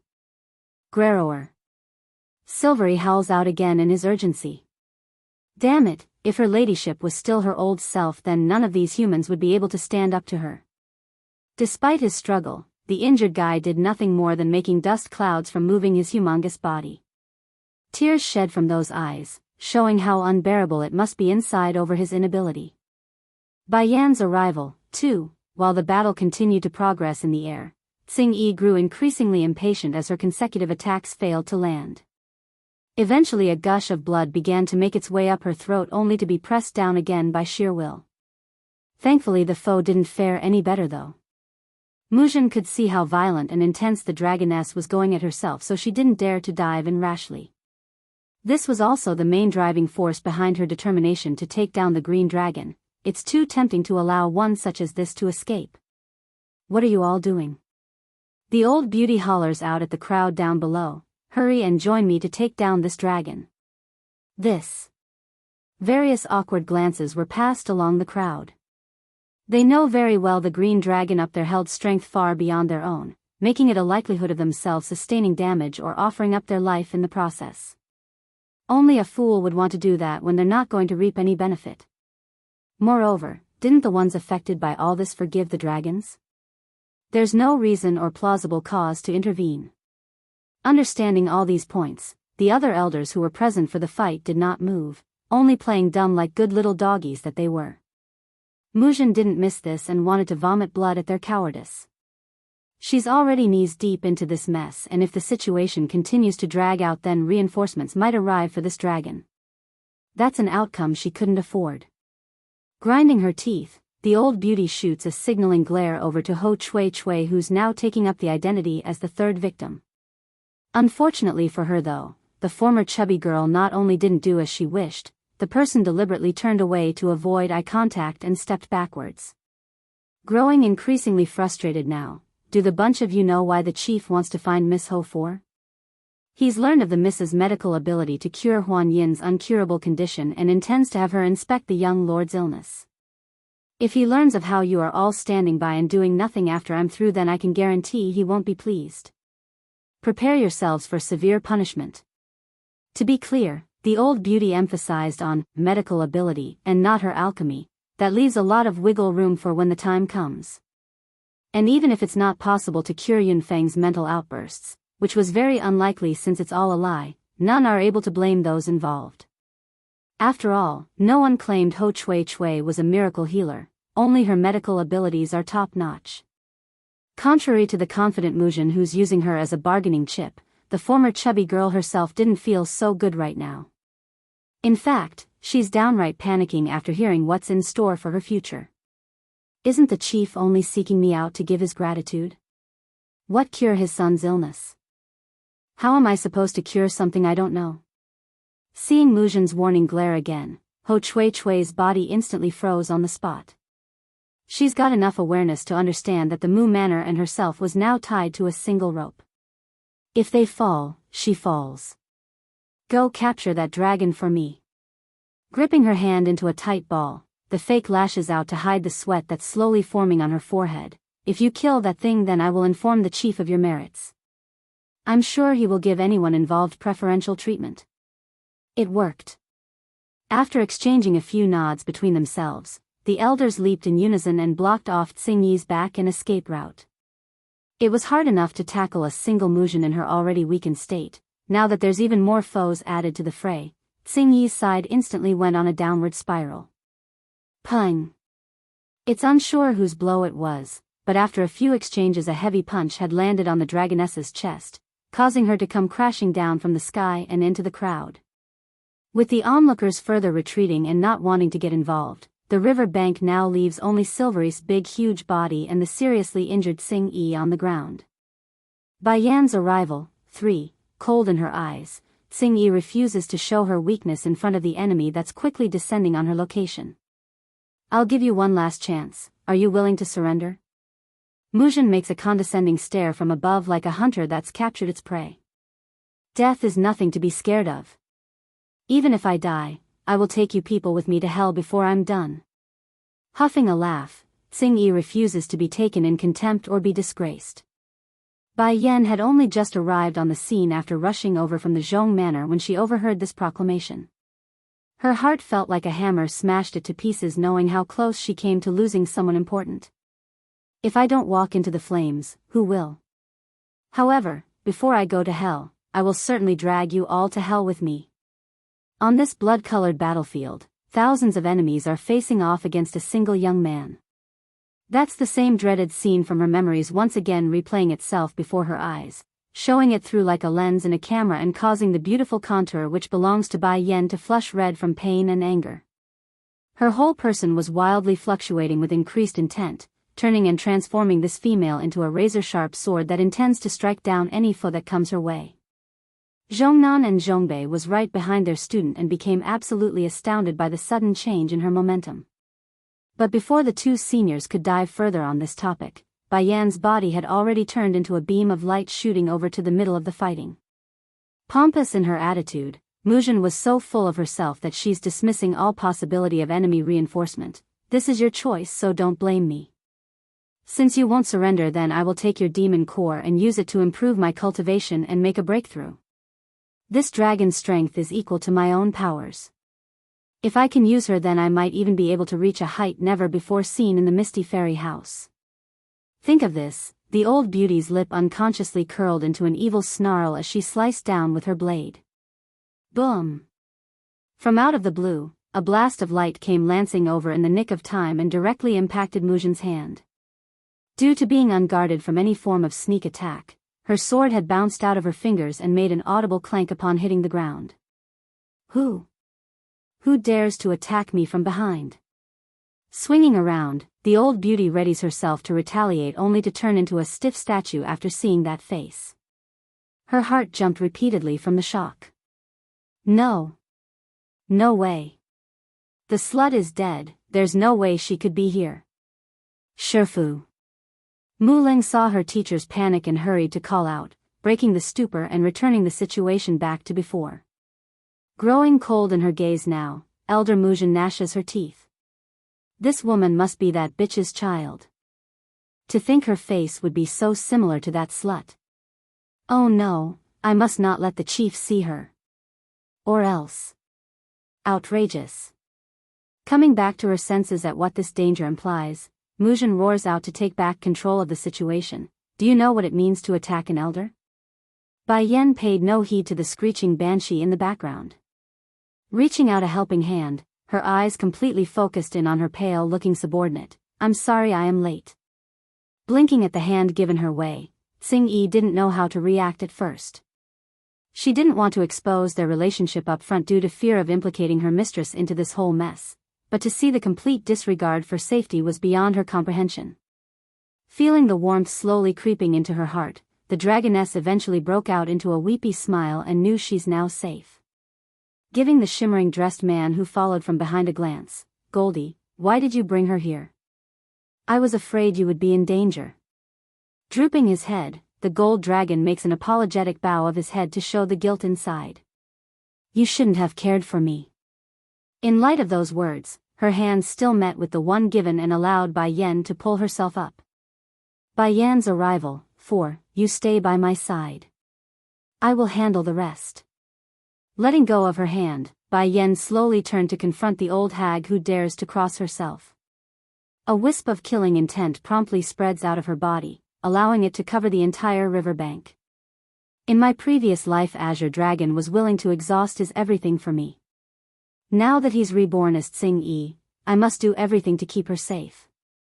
I owe her so much that I can never repay her in full. Eyes contracting against the defiance, Muzhen snaps, you and this dragon, what are your relationship?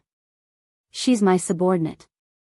Bai Yan's voice sounded neither haughty nor cold, yet it was able to easily provoke the ire of foe and her student. Showing jealousy in her eyes, Mu Ling bites her lower lip.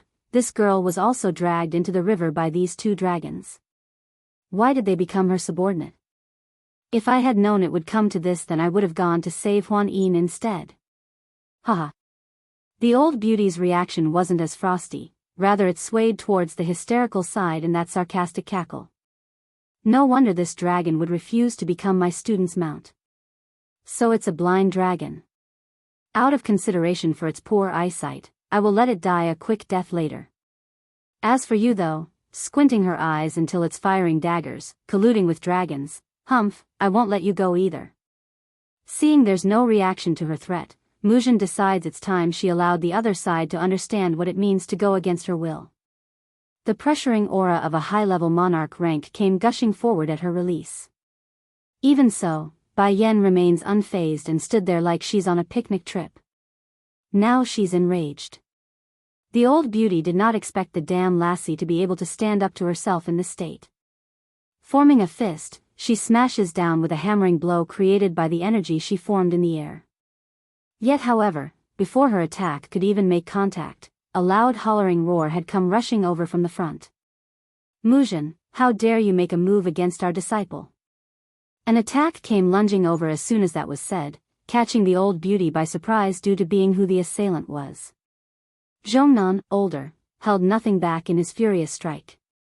Meeting the old woman's hammer blow from above with his own palm, the resulting shockwave completely crushes the rocks nearby and riled up a dust of cloud.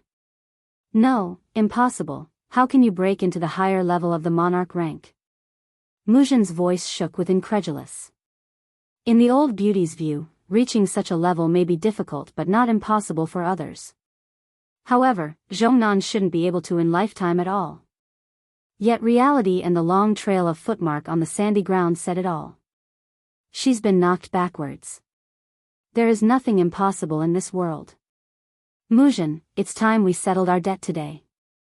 Taking several big strides forward, the old man's expression was cold and sharp. Mujin scoffs a laugh. So what if you broke into the higher level?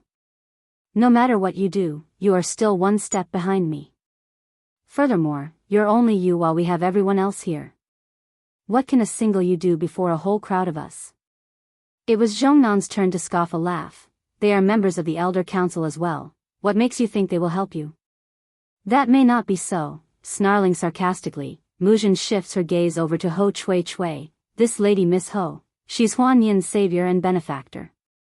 Right now the chief and madam is especially fond of her existence, and even the second young lord is showing exceptional interest in the lady.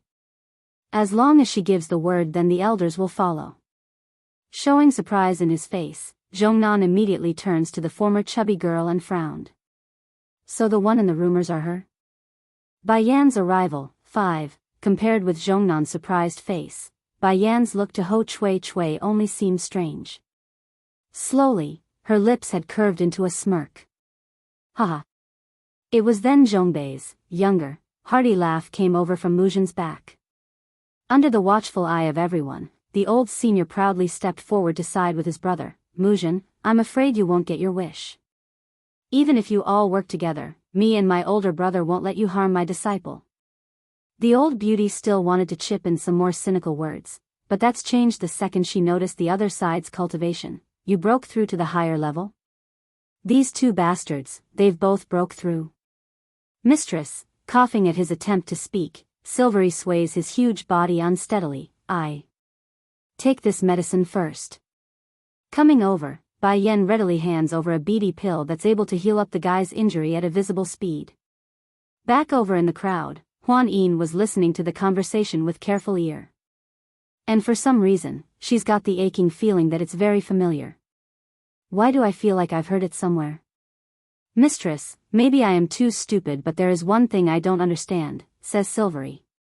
The third person we dragged into the water from that day is clearly you, yet this woman over there says it's her instead. Goldie promptly shot a glare over to his twin brother. What crap are you spouting now? When did Mistress get dragged down by us? She clearly jumped into the water on her own to save the other two. The crowd suddenly went quiet to the point where only the bristling sound of the wind remains. Now Huan Yin's got what she's trying to catch at in the head. Flickering with light in the eyes, she stares intently over to the woman in red that's now the center of attention. Outrageous. Mujin's expression drastically changed. Zhongnan, your disciple is very bold. How dare she pretend to be Huan Yin's savior? If she's her savior, then does that mean I can say she instructed these two dragons to deliberately pull the girls into the water in order to save them? Goldie flew into a rage after hearing Mujin's twisted logic. my mistress really jumped into the water in order to save the others. If not for Lady Tsing-yi interfering and stopped us before we ate her, then she would have died along with the two females. Unlike Silvery, who's more on the naive side, Goldie understood the situation better and wanted to push Bai Yen into the highest level. But the truth? They were cowering as soon as Bai Yen jumped into the water. That would not only make the situation spiral downwards, it would also make them brothers look bad in public as well. My mistress's alchemic abilities are very good, and she promised to heal Lady Tsing-yi's injury.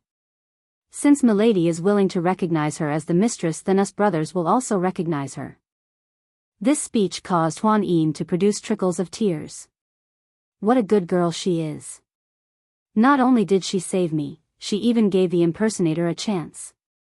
Compared to the ordinary Ho Chui Chui, who didn't stand out in any way, she's more willing to believe Bai Yen to be the one. Disciple. Zhongnan's heart sank at the notion. Is it true? Twitching in the corner of her mouth, Bai Yen initially wanted to give the truth when Zhongbei's scolding roar cut in. You brat, are you seeking death or something? What does others' life and death have to do with you? Now you almost got swallowed by a dragon. What if something happens to you for real? What will I and your first Shifu do if you are gone? Bai Yan's arrival. 6. Just the thought of how obliviously close they were to losing their precious disciple again, the two elders would fall into a heart-clenching grief. Had it not been for her luck, then Yenner would have been in the dragon's belly. Of course, Bai Yen on the other hand was feeling immeasurably guilty right now. It's not like she's able to explain the truth to the two at this moment. For one, she's not so selfless to care for others' death and ignore her own safety. The main reason for the jump that day was out of consideration for Dragonis' whereabout. Since she couldn't find the little missy anywhere, then the next best choice would to ask around with the same kin, maybe they might know something.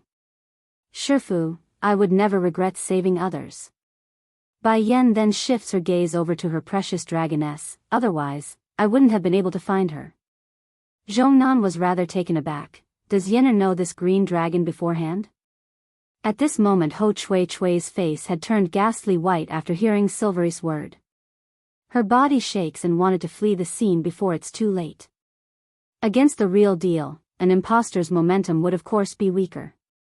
Ho ho. Muzhin continues to snicker at the situation. You and them are of the same group, why should I believe anything you say? If anything, I say the one lying is you. The rest of the elders exchanged various glances with each other. It's true. Compared with believing some dragon, they would rather believe their own kind. Besides, they are involved in the rescue effort of pulling Ho Chui Chui out of the river. If it becomes true that the girl was a fake, then wouldn't it mean their efforts are invalid? Elder Muzhin, biting her lip, Huan Yin decides to step forward. The one who saved me is this lady who just showed up. I'm certain of this because I recognize her voice. Turning frosty in the eyes, the old beauty increases her intimidating aura. What do you know, child? How could this impudent brat be your savior?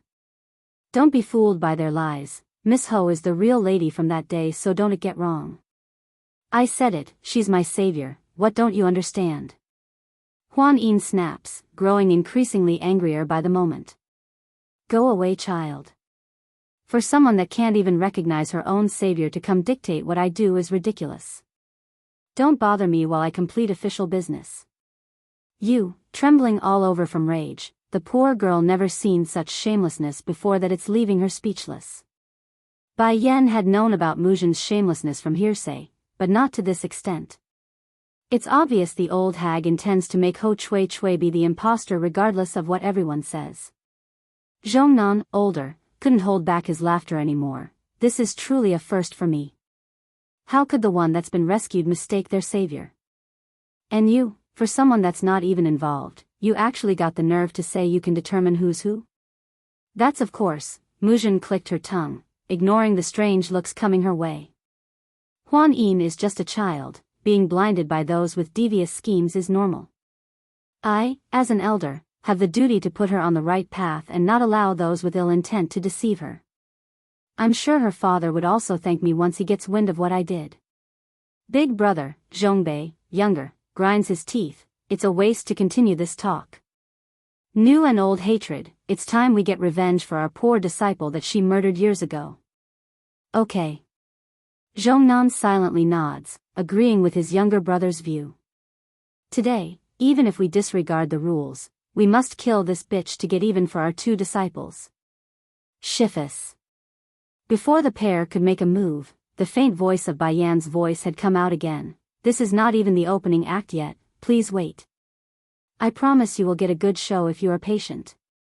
Afterwards you can dispose of her as you please. Counting the time, that guy should be here by now.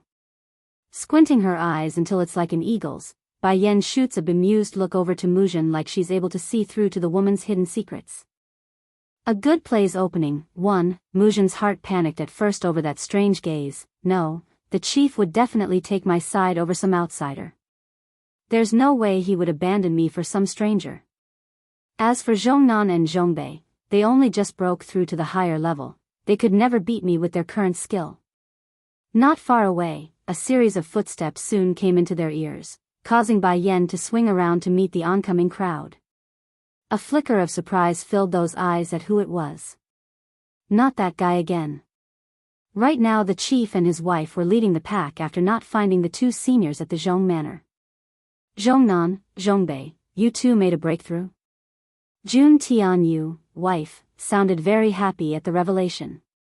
She's the mistress of the Misty Fairy House, so any form of strength increase meant the enhancement of her own house. It's just that. Didn't they suffer a crippling injury? How are they able to suddenly make a breakthrough? What changed? Chief. Muzhen became overjoyed at the sight of who came. Taking the initiative, she steps in front of the chief and his family. Elder Muzhen, what are you doing? Chief Wu Wei asks, his face making a frown. The matter is like this. Muzhen's gaze flashed with a cold glint as she twists the truth. This Miss Ho is the one who saved Huan Yin that day, but due to the fright she suffered while inside the Dragon River, I decided to take it upon myself to help her with the revenge against these dragons. Yet when I'm here carrying out my duty, Zhongbei and Zhongnan's disciples suddenly interfered and even colluded with the dragons to side with them. I suspect they are all in on this and orchestrated the whole attack that day. Muzhen didn't have a lot of strong points to her personality, but her skill in pouring dirty water at others were one of a kind. Towards this, Bai Yan just had to hand it to this old hag. Jun Tianyu, wife, first shot an examining look over to Ho Chui Chui, her brows raised. This girl doesn't seem special at all. Is she really the one who saved Huan Yin? Growing doubtful, the madam then shifts her attention over to Bai Yan when she became highly startled by the air around the woman in red. Girl, what's your name? This lassie, why does she seem so familiar? Have I seen her somewhere before? It's not just the wife who's getting this sensation, the husband was also getting this feeling and wanted to grasp at that fleeting memory. Wife, have you noticed this girl's contour is very similar to Yunfeng's, first son? Hesitant in his tone, Chief Wu Wei whispers to his wife. It's not just the girl's contour, in fact, those eyes were so close that it's giving this couple déjà vu, confusing their eldest son for some reason. Ho Chui Chui was still waiting for the chief and his wife to speak with her, but despite the long wait, no conversation ensued. Rather, the entire focus fell onto Bai Yan, and this irritated the impostor exponentially. No. No way. I won't allow anyone to take away my glory. Just when the fake wanted to throw herself into the conversation, Huan Yin decides to speak up again and get things clear. Uncle, aunt, this Miss Bai Yan is the one who really saved me. Jun Tianyu showed an astonished look, her brow growing increasingly wary. Elder Muzhen, what is the meaning of this?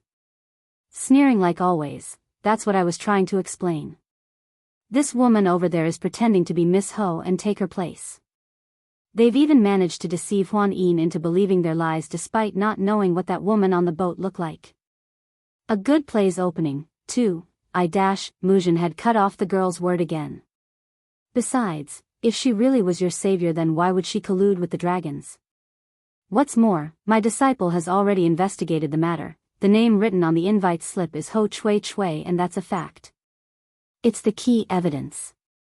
That's right, Langer already finished off the one selling the invite slips.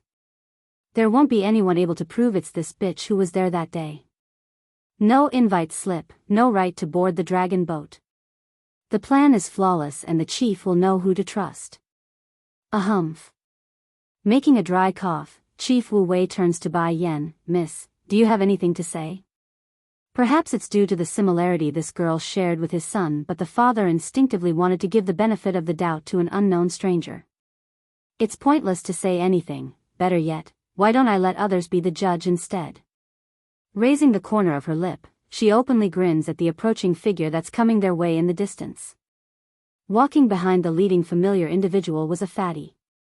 Panting hard like he's about to have an anxiety attack, the main witness to this story clearly didn't want to be here despite being the key to everything. Muleng, student, did not think much of the new arrivals at first, but that came to a stumbling halt as soon as she recalled who the fatty was. Croaking like a damaged frog, panic instantly grips the girl's heart. This fatty is still alive? Damn it. She harshly clenched that fist in a vain attempt to quell that flame. As long as I don't admit anything, then these people can't do anything to me. Sun Huan, why are you here? The mother asks her son after noticing his arrival. The womanizer clicked that haughty tongue, disappointed in his parents' folly. If I didn't come, then are you and father going to be blinded by these people? Muleng, I never thought you to be such a person. I don't know what you're talking about. Sensing the danger looming overhead, the once high-standing girl falters once again. Ho ho, sarcastic in his voice, the womanizer doesn't relent. Did you tell my father and mother that the girl who saved Huan Yin is this Ho Chui Chui? But from what I know, she sold her invite slip to this merchant, so how could she have been on the dragon boat that day? Hearing the rock drop in her heart, Muleng fires her venomous gaze over to the fatty as a warning. If this man knows what's good for him, then he will deny everything. If he doesn't, then don't blame me for being ruthless. But unlike that day where he's nearly assassinated, the fat merchant was now a whole new person altogether. With backing, what did he need to fear? Immediately his resentful self began to spill everything. Second young master, the one who bought my invite slip that day is this woman. It's her, pointing to Bai Yen. The fatty then stares coldly at the other party. But Elder Muzhin's apprentice found me, forcing me to paint out the contour of the lady that day. Under duress, I could only do as they demanded. However, I never expected them to take a stab at my life as soon as I was finished with that portrait. Please get justice for me. Muleng's complexion had gone deathly white, her feet instinctively taking a step backwards. It's still excusable if it was a mistaken identity, but if it's discovered that I deliberately threw a fake in despite knowing the truth, then it's a huge crime. Thinking of the consequences, she knew she must twist the story before it's too late. Lies. When did I do that to you? Sun Huan, don't listen to their nonsense. I don't know who this man is. To tell you the truth, Muleng, even without this man here today, just the fact that this lady is Bai Yen is enough for me to determine it's her that day. What did he mean by that? The high-standing girl didn't understand what's going on and lapsed out for a moment. A good play's opening, 3, just because she's Bai Yen? While Muleng was still trying to make sense of that statement, the womanizer had already come before Bai Yan's presence. His eyes were showing traces of grievance. Why did you cover your face that day? Is because you were afraid of me recognizing you. I actually couldn't be certain if it was really you on the dragon boat that day, but now that I've seen you in person, I'm absolutely certain without a doubt. He knows this woman beforehand? She was only skeptical at first, but now it's downright ugly in the face. Muleng simply couldn't expect them both to know each other, let alone be able to make a reunion in a situation like this. Muzhin's expression wasn't looking good either. Seething with anger, the old beauty comments using the most sarcastic tone she could muster. So it's second young master's old lover, no wonder you would deceive your own parents. I know you are a philanderer, but what you are doing now will harm the Misty Fairy House. Shut up. Several loud shouts rang out at the same time. In addition to the Zhongnan and his younger brother Zhongbei, there's also the womanizer's own mother Jun Tianyu. The madam directly stepped in front of the old bitch's face and swung her hand to give a loud smacking slap. Out of respect for saving my eldest back then, I've endured your parade for all these years. Now you got the audacity to blemish my second son? You think I, as his mother, wouldn't know his personality the best? Even if he's more dastardly in his womanizing, he would never lie to me. Covering her own face, Muzhin's eyes were filled with waves of loathsome anger. The womanizer as well, he was fuming right up to his head. If he wasn't so much weaker than this old hag, then he would have ran over himself to send a few slaps of his own. Muzhin, are you trying to see me dead? If you say another word, then don't blame me. Don't joke around. That year this ill-tempered girl nearly castrated me just for teasing her. Now someone is brave enough to say she's my lover? I still want to live a nice long life. Now that all the players are here, it's time we began the show. Turning to gaze down at Muzhin with her frosty glare, Bai Yan's lip had arched into a devious smirk. It's actually quite easy to determine if that girl over there is Huan Yin's savior. Just have Sun Huan here ask her a few questions. Flabbergasted at the suggestion, the womanizer didn't get what's going on. Why have me ask her a few questions? What good would that do? But upon contact with Bai Yan's menacing gaze, the squeamish man hastened to carry out the task. If Yan Yan is opening her mouth, then I can only begin. Making a few coughs to clear his throat, first off, what color of dress did you wear that day? Ho Chui Chui didn't answer, only making a bewildered look. What does this have to do with being Huan Yin's savior? Bai Yan too was going dark in the face. This man, he's still as shameless as ever. It looks like you can't answer my first question. The womanizer grew serious. Getting sweaty in the forehead. He Chui Chui had wanted to defend herself when she was cut off. Second question, what time did you board the ship? The boarding time of each participant should have been recorded in the books. The fact that Muzhin and Muleng didn't bother to bring those up was very suspicious in itself. And sure enough, the impostor was left wordless. Fine then, the fact that you can't answer either of my questions is enough to tell me the answer I need. But as a benefit of a doubt, I will ask the third question. Clearing his throat so his words couldn't be misheard, what method did you use to cure Huan Yin's condition? Now this time Ho Chui Chui knew the answer. Inwardly, she was very much relieved at her own luck. A good play's opening. 4. I had you infuse your energy into Huan Yin's body while I used my flames to clear her veins. With that, are you happy? That's right, that should be enough to prove my identity. Once I enter the Huan Manor and become their esteemed guest, I will have this bitch regret it for the rest of her life. Arching a cheeky smirk, Ho Chui Chui narrows her eye into a squint against the one she's trying to impersonate.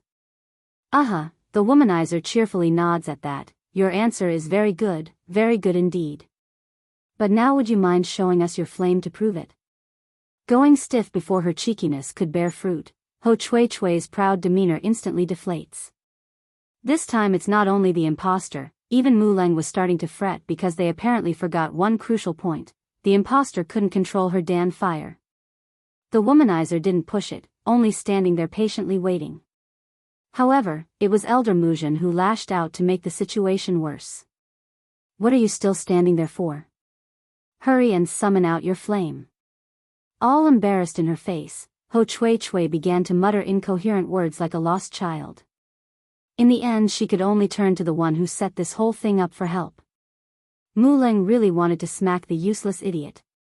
It's bad enough their whole plan was unraveling before the public, it's even worse when she's implicated, so why should she put her neck out for some pawn? Sherfu. Gnashing her teeth, the once high-standing girl squeamishly whispered into her teacher's ear. She can't use her Dan fire. Not able to use her Dan fire? Muzhin's face changed greatly, finally understanding why their pawn would be so hesitant. How did you find someone like that? The old beauty hushes at her disciple, annoyed by the incompetence. Fortunately it's quite loud in this area due to the massive crowd, leaving them free to speak at low volume. Shamefully hanging her own head, Muleng fumbles those fingers nervously. The only fact keeping her from screaming out in frantic madness was the fact that her teacher's an elder. Even if the chief wants to punish someone after the fact, it will not be her, or at least not a severe one. It seems you have no ability to control a flame, the womanizer chuckles at the sight. If you can't control your flames, then tell me, how are you supposed to cure Huan Yin's condition? Well? The last bit finally shattered the last bit of defense in Ho Chui Chui's sanity. freaking out like a crazed madwoman. It's Muleng, it's her. She sought me out and had me impersonate as Huan Yin's savior. This is not my fault, please let me go. In this moment there were no sound to be heard, only utter silence. For the few elders who helped Mujin earlier, these poor fools were left in complete shock. Not only did they help the wrong person, they also directly offended the genuine lady in the story. Jun Tianyu was, wife, trembling all over from the rage brewing up inside. Pointing her finger straight at Muleng in an accusing manner, you dare deceive me. In all the years I've been alive, I have never been played like so. Wu Wei, husband, you better punish these people severely, otherwise I will never return to the Misty Fairy House again. Pa! Flashing a flicker of panic, Mujin did what she knew best and slapped her own student across the face. Immediately, that dainty beautiful cheek of the young maiden had swollen up with 5 big fingerprints. What have I been teaching you? Why are you trying to fool the chief and madam? Do you know your fault? Getting to her knee, Shifu, I know my wrong, please have mercy on me. I felt dreadful inside knowing how horrible Huan Yin and Sun Huan, womanizer, felt inside after the incident. That's why I had Ho Chui Chui impersonate the real one. I really didn't know Miss Bai Yan is still alive. In other words, her actions were an act of mercy rather than an act of deceit. It's also a good way to limit any accusation before anyone could make it. A good play's opening. 5. Slowly raising the corner of her lips until it's a smirk, Bai Yan found it amusing to see the tearful Muleng trying to swing the story her way. Such shamelessness, this girl is a real eye-opener. Ha! Zhongnan, older, sneered, then how should we settle the fact that you tried to harm my disciple? Pressing down the murderous intent in her eyes, Mujin bites her lip in frustration. It's mainly a misunderstanding between Lenger and your student, and I only acted because she's siding with the dragons. Since it has come to this, why don't we let the younger generation settle it among themselves? How about it? Shifu? A pang of delight envelopes Muleng's heart. Shifu means to have us fight. With my strength, I can definitely win the brawl against an Earth-rank cultivator. Heck, I can even kill her by claiming I misjudged the exchange and play innocent. It's exactly as the wretched girl believes. In order to blind the world to her true strength, Bai Yan's been withholding her aura so others would believe her powers were so poor. I don't agree. Jun Tianyu, wife, scoffs a laugh. Do you take me for a fool or something? You think I will believe your nonsense just because of a few words you made up? Now you even have the audacity to attempt murder in my face? Although the girl was Zhongnan's apprentice, but it's obvious the strength between both are heaven and earth. To even propose such a duel was no different from trying to get the weaker one to die. The two brothers didn't have such a strong reaction compared to the madam. They're still able to remember the amazing momentum their disciple displayed earlier when rushing over, so their hearts were less worried. Shifu, since someone wants to seek their own death, then why don't I oblige them? Strolling forward without a care in the world, Bai Yan was openly grinning like she's hooked the fish. If the woman kept refusing the duel, then Mujin and her apprentice would continue to pressure for it, but to see how easily it was accepted, it's left them flabbergasted and didn't know how to take this. Did we misjudge her? This woman is not an earth rank? Poser. Muleng huffs a snort. The woman must be pretending because she knows she couldn't cancel the duel. Nothing but a lowly earth rank, I will squash her like an insect. Yenner. Seeing how close his disciple was already to the opponent, Zhongnan couldn't resist the fear in his heart and called out in concern. Touching at the girl's shoulder, let us handle this, you don't have to do this. That's right, he's still scared in the end. They've lost one apprentice already, losing another one now would be more than what they could bear. Even if it means not being an elder anymore, the two brothers would rather choose that outcome. But in the end, Bai Yan take the gesture of goodwill and pushed the hand away. Her figure was stoic and powerful against the flowing breeze, indicating the strong-willed nature of her character. I'll ask one last time, are you sure you want to challenge me to a duel of life and death? Yes. Clenching her fist, Muleng decisively states her decision, life and death. Mujin on the other hand felt faintly disturbed inside after getting the answer she sought for her student. The old beauty should be happy right now, yet only worry filled her polluted heart. For the entire show, the only one not affected at all was the womanizer. Sun Huan found it rather amusing and even hilarious even. This old hag, can't she even tell Bai Yan is not what she seems to be? 3 years ago the lassie was already at the middle level of the king rank. She might even be a monarch rank if I'm not mistaken. All of a sudden, the splitting and painful memory of having his balls kicked out by the hot-headed girl once again came back. Out of instinct for survival and procreation, the womanizer subconsciously hid behind his parents for protection. I'll let you have 3 moves. Provoking in her demeanor, Bai Yan smirks like a superior being. If it was the usual ordeal then she would have made it quick and decisive, but this wasn't the usual stuff, was it? This was an act of revenge and venting for her 2 new shifts. For that reason alone, this good student was willing to spend some more time toying with the foe. Impudent. Cocking a satirical snicker, Muleng takes the initiative and draws her sword. Leaping forward at breakneck speed, she ruthlessly slashes down at the opponent's head without mercy. A good play's opening, 6, stationary in her pose, Bai Yan did not budge an inch. For those that's unaware or too blind to see, it would appear like the woman's lost her wits and couldn't move those legs at all. Muleng definitely fell into the foolish category. Smirking sinisterly, she was so overjoyed when her sword made contact that she actually broke out laughing. However, the next sensation to hit her wrist shattered the delusion in her head, for the impact from the slash felt like it's hitting a rock. In fact, it was so bad that the blade now had a huge dent at the midsection. Stunned beyond recognition, the impudent wench glances down at the source of her dismay. To her horror, the long sword was being blocked off by a single hand. To be specific, it's Bai Yan's hand. There's not a drop of blood from the blade touching the skin. Likewise, the onlooking crowds were also left speechless. This included the 2 brothers who were ready to dash in to help their student. And as always, the only one to stand out in this picture was the womanizer. His hearty laugh filled with bemused tears were like slaps against Muleng's pride. Feeling a trickle of sweat coming down her side, Muleng in her frantic state refuses to believe the truth. Waving her sword again, the impudent wench makes another swing at Bai Yan's shoulder and causes her dress to slit open in that area, revealing the lovely shoulder and partial undergarment underneath for all to see. Though the important parts were perfectly covered, but the mere fact that the womanizer could get a glimpse of that amazing flesh from such beauty was enough to give him a boner. This applied to a lot of the younger males. As always, the tougher the catch, the more delectable it was when they finally get something, even if it's just a tease. Furrowing her brow at this, Bai Yan peers over to her side in discontent, knowing full well the ogling eyes coming her way. I'm so foolish. I forgot my clothes aren't protected, and I really like this dress too. That comment immediately warranted a wave of curses at her from the female gender. Really? You're worrying about your dress when your body just handled a razor-sharp sword and is practically flashing to all the men? No words could be said at this incredulous scene. The hearts of the males were pounding with excitement like it's about to pop out and drop to the floor.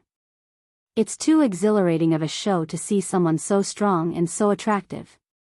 I had wanted to let you have 3 moves before I begin. Unfortunately for you, you've ripped my dress. Getting dangerously cold in her eyes, so, I will no longer give you that opportunity. Bang! Finally retaliating, Bai Yan's hand firmly comes down at Muleng's head, popping it and blowing all of the innards out like a watermelon. Brain, blood, bone, everything that came out was repulsive as it stained the floor red with its content. No! Seeing her precious student fall in combat, Muzhen flew into a fitting rage. Resentment, cruelty, hatred, all that one could sum up in a situation like this was showing in those eyes. You dare kill my disciple. I will not spare you. Boom! Breaking out everything a high-level monarch rank could muster, Muzhen wants to pummel the foe with her punch that's infused with all her might. Unfortunately for this old beauty, Zhongnan, older, knew this and immediately stepped in front of Bai Yan to block off the attack. You want to harm my disciple in front of my face? Do you think I'm dead or something? Bang! 2 fists met, forcing Muzhen to falter backwards like the previous exchange again. There's venom in the old woman's eye right now, like a snake trying to bite its enemy to death. Zhongnan. If it was only Zhongnan around, then this venomous old hag would never back off, even if it's in front of the chief and the madam. However, there's also the younger brother Zhongbei to the side. If the both of them united and worked together, then she could never come out on top in a direct confrontation. Sweeping a glance over from Muzhen to her two Shifis, Bai Yan comments to stop this. Shifis, let me handle this for you. Whatever grudge you hold against this old hag, your student, I will get it back for you. Blinking their eyes, the two seniors didn't know what else to say. Sniffling, water quickly swelled out of their tear ducts due to the happiness they felt. Bai Yan was only just starting with the grand show she prepared. Killing Muling merely counted as the appetizer to force Muzhen to experience the same pain she imparted on the two fellas. The main course was yet to come. Yenner, are you also a monarch rank? After a moment of hesitation, the younger Zhongbei decides to ask after working up the courage to get the truth. During the moment when the girl retaliated, the energy fluctuation definitely exceeded an earth rank and gave away the secret. I'm sorry for deceiving you two before. I'll be sure to give you a proper explanation later. Bai Yan sounded apologetic. The two old seniors treated her with sincerity, so the guilt could not be denied. A good play's opening. 7. A current of warmth filled Bai Yan's heart because she deceived them, yet they're still willing to believe herself. In comparison, the rest of the onlookers were gawking in frenzy over the astonishing news. This lassie is a monarch rank master? Oh Yen, you are a monster. The womanizer grumpily comments, you were only a king rank 3 years ago. How did you reach a new stage altogether in this short period? At first the people only assumed the woman must be an old lady who maintains her image well like Muzhen did, but it's apparently not the case based on Sun Huan's, womanizer, suggestive words. A 20-something years old held powers equivalent to an elder of the Misty Fairy House. If that's not a genuine monster, then what else could she be? No genius could match that talent, not even the greatest younger generation of this age. Chief. Muzhen whirls herself to face the Lord. Linger is my student. Just because she's at odds with her doesn't mean she can kill my Linger. Isn't this too much? Chief Wu Wei frowns. They had an agreement beforehand, so I'm not in a situation to intervene. What does he mean by not right to intervene? This old fart is clearly abandoning my apprentice because of the talent displayed by that bitch over there. Fuming with disgruntlement inside, Muzhen hated her lack of ability. As much as she would love to tear the perpetrator to pieces, she could do nothing but swallow the indignation. Muzhen, you should be praying for yourself instead of worrying about your already dead disciple. If I find out you are involved with today's case, then you can forget about living. Jun Tianyu, wife, threatens, her eyes sharp and dangerous. It looks like the Elder Council needs a good cleaning. Dirt like this one is no longer needed. Muzhen's heart shuddered at the intimidating threat. Bowing her head, she firmly pressed away that hatred so others couldn't see. Yes, madam. You go back to the council hall first. Without my permission, you're not allowed to step outside. She's trying to put me under house arrest. If it comes to that, then I won't have a say anymore in the future. Why are you still standing there for? Hurry and scram, the ma'am barked, indicating she's done with the old hag. Knowing she's done for here, Muzhen sucks in a deep breath and left without another word. In tow, she also took away the group from her side who had the misfortunate fate of meeting the same end as her. Bai Yan, on the other hand, didn't intend to let this side. Giving a signal to Tsing Yi, she intends to finish things even if the rest didn't want to. However, Zhongnan, older, suddenly stepped in front and blocked the dragoness's path. Shifu, puzzled, she asked. Wait a minute first, I have something I don't understand. Once I figure out what it is, then we can kill that witch. It won't be too late then, even if she gets some time. Clenching his old fist, the senior explains. There are some things he must figure out. He didn't have enough strength before, so he couldn't complain, but now that he does, he would never let Muzhen escape. Nodding in understanding, Bai Yan wanted to inquire for more details to only realize this was no place to be doing this. It's the open public, a lot of the onlookers would be able to easily eavesdrop on their conversation. Mississippi. Slowly coming forward, Jun Tianyu warmly holds onto Bai Yan's hand and smiled warmly. Can I ask what other family members do you have? Frowning at the strange and sudden question, she nevertheless replied in kind. I have many relatives, grandfather, uncles, cousins. And a brother. Oh, what about your parents?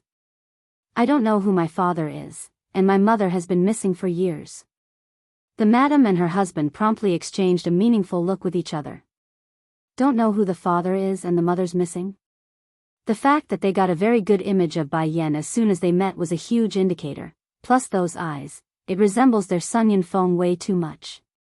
Therefore, it's understandable why they would think in that direction. Miss Bai Yan, I heard from others that were you able to cure Huan Yin's condition? Might I ask you to have a look at my son, Yunfeng's, illness as well? I know it's asking too much of you, but consider it a favor, the chief asks ahead of his wife. A good play's opening. 8. It's not that Chief Wu Wei didn't believe in Bai Changfeng's talent and ability, after all, it's there for all to see. However, the fact that the old bastard gave his son the equivalent of a death sentence was an unacceptable assessment. What illness of the heart needs a cure for the heart? He's a father, and as a father he would pursue any leads, regardless of how slim the chances are. You went to Bai Changfeng's place again?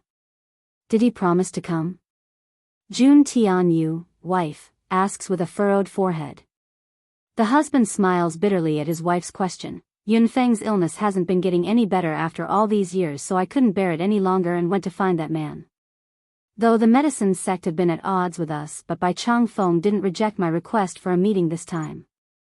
I presume it's because he found his granddaughter recently and is in a better mood. Anyways, let's have the lady here look at our son first. Whatever happens, we will deal with the hurdles as it come. At this moment Bai Yan was stroking her chin in contemplation instead of listening to the couple. Grandfather's here? Crap, I must get my hands on the blood vine now before grandfather sees me, otherwise he would be dreadfully worried if he doesn't find Shechen around. I can go have a look at your son, but... Beaming a flash in her eyes, I want a seed of the blood vine in your possession. Originally her plan was to go steal the actual blood vine from the main vault, however, this opportunity was even better. Okay, it's a deal.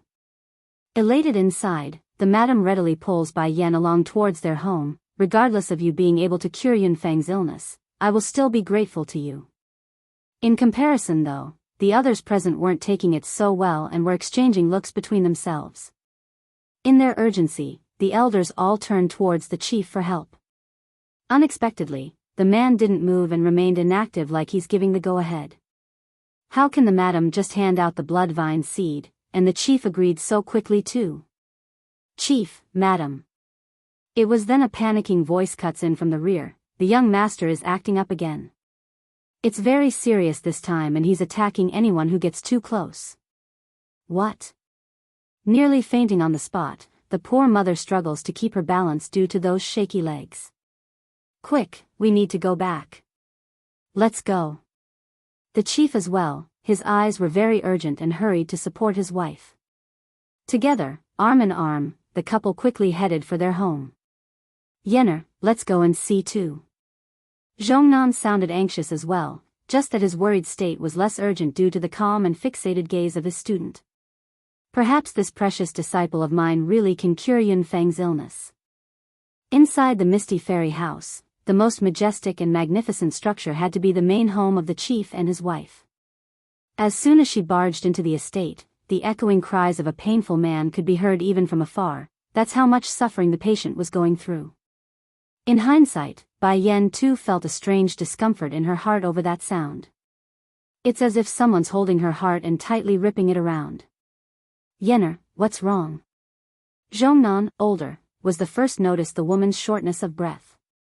Bai Yan did not answer, only rushing forward towards the source like a single second might spell a fate she doesn't want to see. A good play's opening. 9. When Jun Tianyu knocked open the door to her son's room, this poor mother's first glimpse of his son's state was a horror fest that nearly caused her to faint at the sight. Thankfully there were others around. Catching his wife in mid-collapse, Chief Wu Wei hurries to make eye contact with his people. What are you all waiting for? Hurry and go subdue my son before he hurts himself. Taken aback at first, the elders who followed right from behind quickly ran forward in an effort to drag the poor patient to the bed. However, it's unsure where Yunfeng managed to get the strength, but he swung and flipped like a mad beast at the group, pushing everyone back and screeching like a disturbed animal. "One of you come support my wife, I'll do it myself." Seeing how the others are failing miserably, the husband decides to take matters into his own hands and subdue his son. "Hold it." Jun Tianyu flew into a rage and broke free from the two helping elders. Seething in her voice, "Wu Wei. If you dare hurt my son, then I'll die with you." "But wife, our son's already fallen into a frenzy state, if we don't stop him now." Troubled, the poor man didn't know what to do against this conflicting situation. Normally this mother's demeanor tended to lean towards the calm and decisive side, however, that always changes whenever it involves her eldest son. "I don't care anymore. I only know you people want to hurt my son." Burning with fire in her eyes, this mother gave glares of death to those around herself. "Back then it was all of you who prevented Yunfeng from being with the one whom he loves. If it wasn't for that, then he wouldn't have turned into his current state. You're the ones who hurt my son. After so many years you bunch still want to hurt him some more?" "Wife, listen and let me explain." When the chief grabbed onto her wife's hand, he was shocked to discover the heavy shaking across that arm. Those eyes weren't the same ones he's so familiar with either. It's something completely foreign to him, like a foe facing a ring of dangerous creatures. "Let go of me, you bastard." Jun Tianyu flings away her husband's grip. What does it matter if Yunfeng wants to be with the woman he loves? Why are you people stopping him? Who the hell is that goddess? Based on what can you people do this to my son? The husband didn't know how to respond to his wife's complaints. He's always been supportive of her decisions throughout their marriage, the only exception being their son's marriage. It's his mistake and the main reason their son has turned into this decrepit state. But regret was pointless at this stage. The charismatic young man from back then would never return.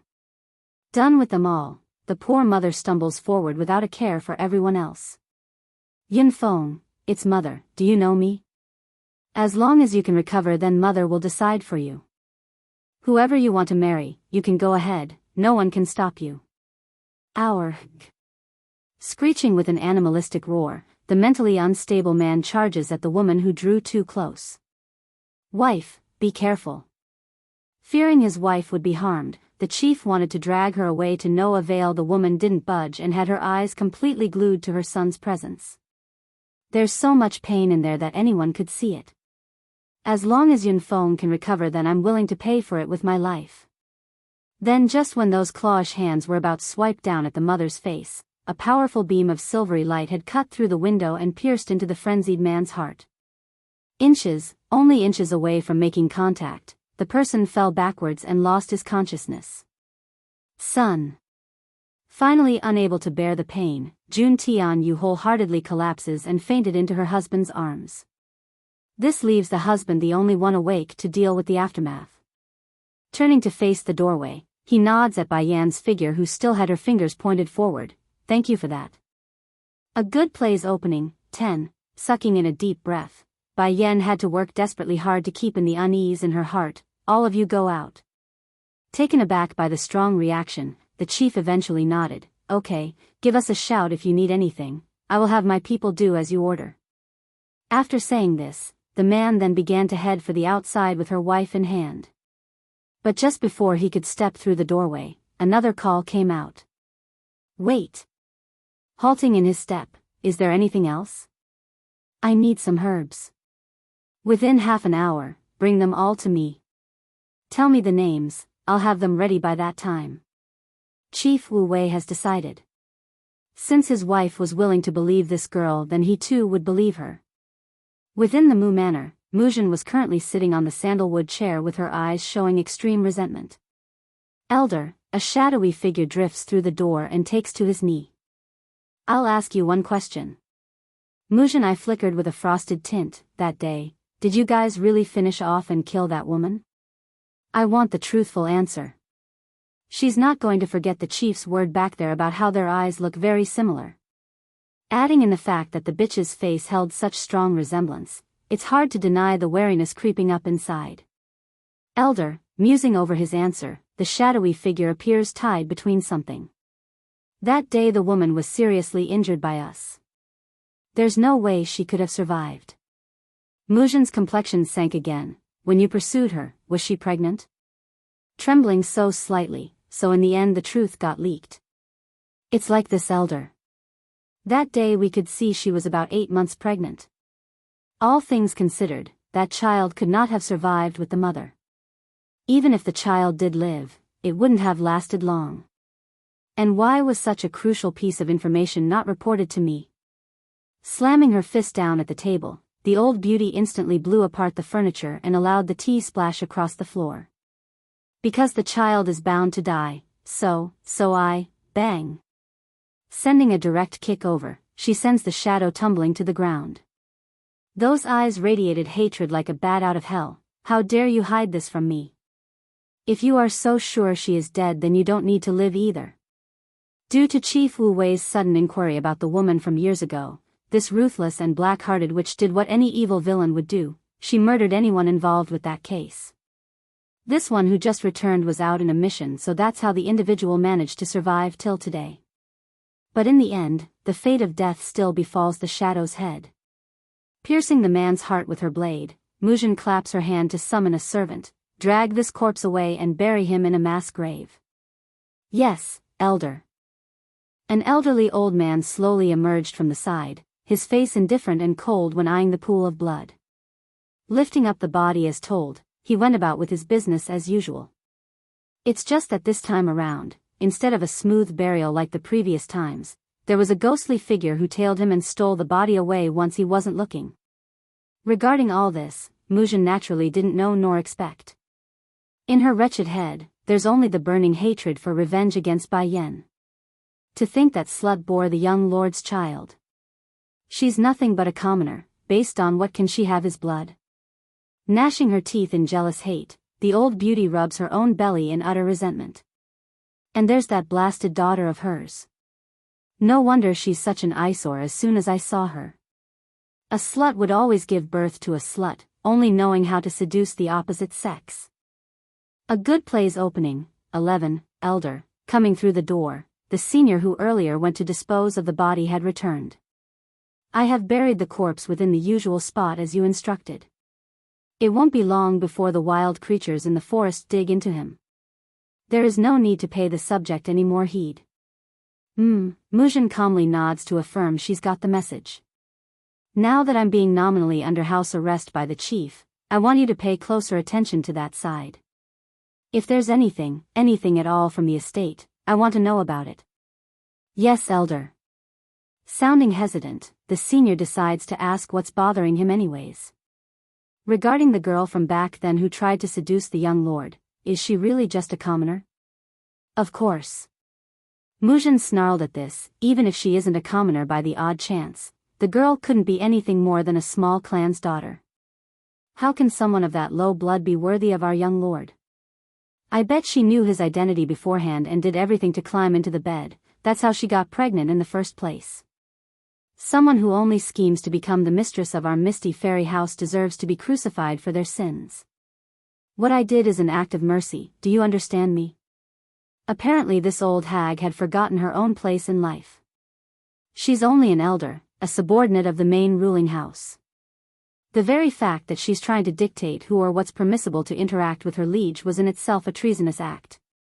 The old senior didn't object or raised any more doubt to the woman. He didn't participate in the matter from back then, so he doesn't understand the full picture.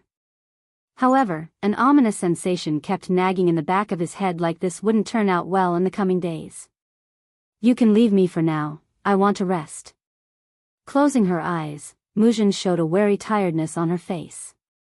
Perhaps it's due to her own student facing a miserable death, or it's the fact that she no longer has a place in the Misty Fairy House's controlling body. Regardless of the reason for both, it's all bad news. Yes, Elder. Arching his fist, the old man respectfully bid his farewell with a worried face before disappearing from this courtyard. Meanwhile, at the same time over at the main residence of the chief's home, Yun Feng wasn't attacking everyone within sight anymore. Rather, He's now all quiet lying there against the bed and even regained some of his handsome features from all those years ago. You, who are you? Bai Yen points her finger in an uncertain way at the man's forehead. He's clearly just a stranger, why is he able to make my heart feel so painful? Perhaps it's her voice, or that face for some reason, but the conscious young lord was slowly closing his eyes like he's overcome with a wave of drowsiness. The person's not feeling weak or anything, instead it's a sense of calm that's allowing him to get some rest after going crazy earlier. I will definitely cure you, maybe then I will get some answers. In that moment when she said this, Bai Yen nearly couldn't hold her emotions in check. She has her suspicions and it's really difficult to find any flaw with her theory. Nevertheless, she couldn't just jump the gun without proof. This time I need to refine an 8th grade medicinal Dan pill. He's been far too gone and for far too long, only a supreme Dan pill can suppress that inner demon within his heart now. Bai Yen was by all intent purpose a genius when it came to alchemy, however, refining such a high-level pill was a first for her in this world. There are risks involved and it won't do her good if that comes to pass. Taking out her personal cauldron from the storage bag, the woman was just about ready to begin when a knocking from the door interrupted her session. Stern in that voice, "Come in." At her beckoning, a young maid slowly opened the door and strolled in with a tray in hand. The young lass walked extremely slowly before eventually placing the item on the table. "Miss, this is the medicinal ingredient you asked for." "I know, you can leave now." Giving an approving nod, she seems pleased by what's displayed before herself. "Go inform everyone that none is allowed to come inside afterwards when I start, regardless of what they hear or see. Understand?" Refining an 8th grade Dan pill was no laughing matter and would surely rouse a series of heavenly thunders from the sky. Thankfully this was not a 9th level phenomenon, otherwise her current body would never be able to endure that destructive force. Bai Yen still hasn't forgotten how she died in her previous life back on Earth. Anyone would be traumatized after being struck down by thousands of watts of electricity. The lightning strike of an 8th grade pill, faintly exhaling the dirty air in her lungs, Bai Yen allows her mind to drift away into the deeper parts of her memories as she closed those eyes. In an instant, the long and difficult recipe for the Supreme Dan pill emerges, allowing her mind to go through the ingredients in detailed precision. Jerking them open again after achieving what she wants, the woman moved with fire and wind. "Before I didn't dare to attempt such a high-level recipe, but now I will and I must succeed. There's not much choices right now. It's either she succeeds and get to the bottom of her discomfort or give up and lose this crucial trail that suddenly befall her way." Yun Feng. Inside another bed chamber, Jun Tianyu had just regained her consciousness after fainting from earlier. Climbing up, this mother's first instinct was to ask about her eldest son's condition in her frantic state. "How is Yun Feng?" Pained by the nails digging in his skin from his wife's firm grip, Chief Wu Wei tries hard to look as calm as possible in order to avoid throwing his wife over the edge. "Don't worry my wife, our son is fine.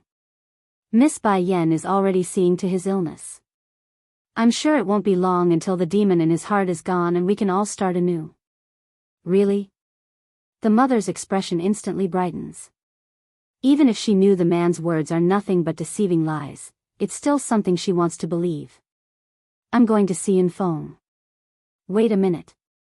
Seeing his wife's going to get out of bed, he promptly made a grab for her shoulder to stop this. "Wait, don't move and rest for now.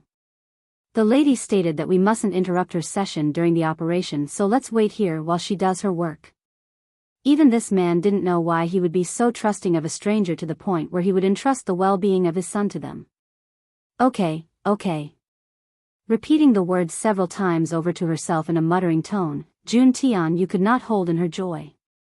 Unlike the other healers and alchemists who came before, Bai Yen was the only one who didn't turn their heads as soon as they saw Yun Feng's condition. Outside the territories of the Misty Fairy House, the closest terrain was a deep ravine that cut off the mainland from this part of the continent. As a result, those who wished to enter the place by regular means would need to traverse a large stretch of barren landscape in order to reach the destination. Yenner is unthinkable, how can she not come back and tell us something so major? Huffing and puffing, the usually calm second Shifu Ren-Yi appeared quite annoyed in his voice. If we didn't interrogate Little Rice and force him to spill the beans, then who knows what sort of danger that girl would be in. The third brother Chiu Shu Rong nods in agreement and cocked a bitter smile of his own. Maybe Yen Yen only did this because she knew the Holy Land's relationship with the Misty Fairy House isn't that harmonious.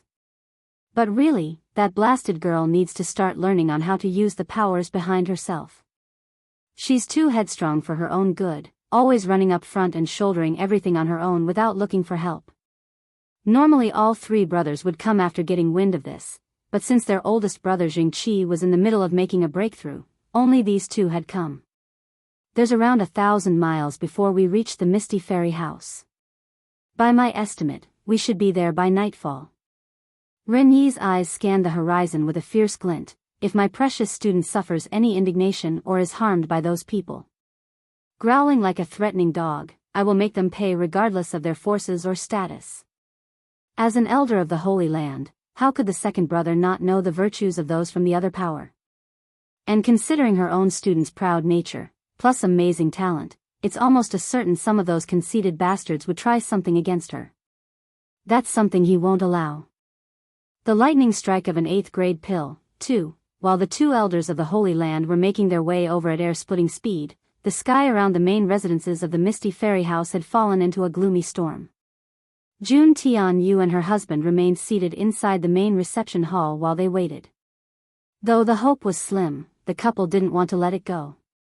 But as always, there are bound to be some who simply doesn't want the world to have a moment of peace sometimes. Chief, Madam, Elder Muzhin has come. Rushing inside was a young maid, her face flustered and urgent. What? The mistress of the house flew into a rage at the announcement. Slamming her hand against the table, didn't I instruct my people to watch over her estate? How did she step out of her home without them knowing? Then before the maid could get another word in, an eerie laugh cuts in on their conversation from the front. It's annoying and filled with sarcasm. Madam, why are you so angry for? I'm only here to leave a few words, that's all. Clenching her fist, Jun Tianyu glares fire at the arrogant woman who barged into her home. What do you want to say? Among those part of the Elder Council, Muzhin was indeed one of a kind, so it's not entirely surprising that she could slip through the observers. What did surprise this madam though was the fact that this old wench would violate her orders. I've heard you are letting that girl treat the young lord and that you're leaving them alone with no one to observe. Squinting her eyes into a narrow slit, the old hag sneered derisively. I don't know if I should say you're stupid, or just simple-minded. How could you just believe some stranger would suddenly waltz into the frame and cure an illness that even the lord of the medicine sect could not do? I bet she's in there harming the patient right now. Muzhin. Jun Tianyu snaps, enraged by the derogatory words coming her way. I don't want to argue with you right now, so get out of my sight. In light of that, the old hag did not leave. In fact, he's dismissing the death glare and turned towards the husband. Chief, do you really believe the girl's appearance is some kind of coincidence? Unlike his wife who's quickly losing all reasoning, Chief Wu Wei stayed cool in his demeanor that's expected of a ruler. What are you trying to imply? Spill it. Then I'll tell you the truth. Muzhin's lip curved into a faint smirk. That girl's appearance reminds me of a person. Who? Dubious in his face, the man coldly asks. The woman who seduced the young lord and then abandoned him, that woman. Clank. Due to the bombshell of a news, the man had inexplicably knocked over the teacup next to him when jolting up. You mean, she is my granddaughter? He wasn't able to spell the last word out of his mouth because the poor man's shaking too terribly to mince words. Don't be too happy yet, Chief. I'm only saying the girl might be that woman's daughter. Also, I never said anything about it being the young lord's child either. She might just be an imposter and here out to gain our favor. That's not possible. The girl's eyes are way too similar to my son's. She must be Yun Feng's daughter. She must be my. Endless joy swept the man off his feet, sending him fluttering all around like he's floating on air. If Bai Yen is really my granddaughter, then the Misty Fairy House will have an heir. So what if she has similarities with the eye? This world is filled with children. Having a few that look similarly close is nothing to be surprised about, nor does it prove anything. As far as I know, that woman from back then would sleep with any men she comes across. Even if this girl is the young lord's daughter, what good would such an offspring be when it's coming from such bad blood?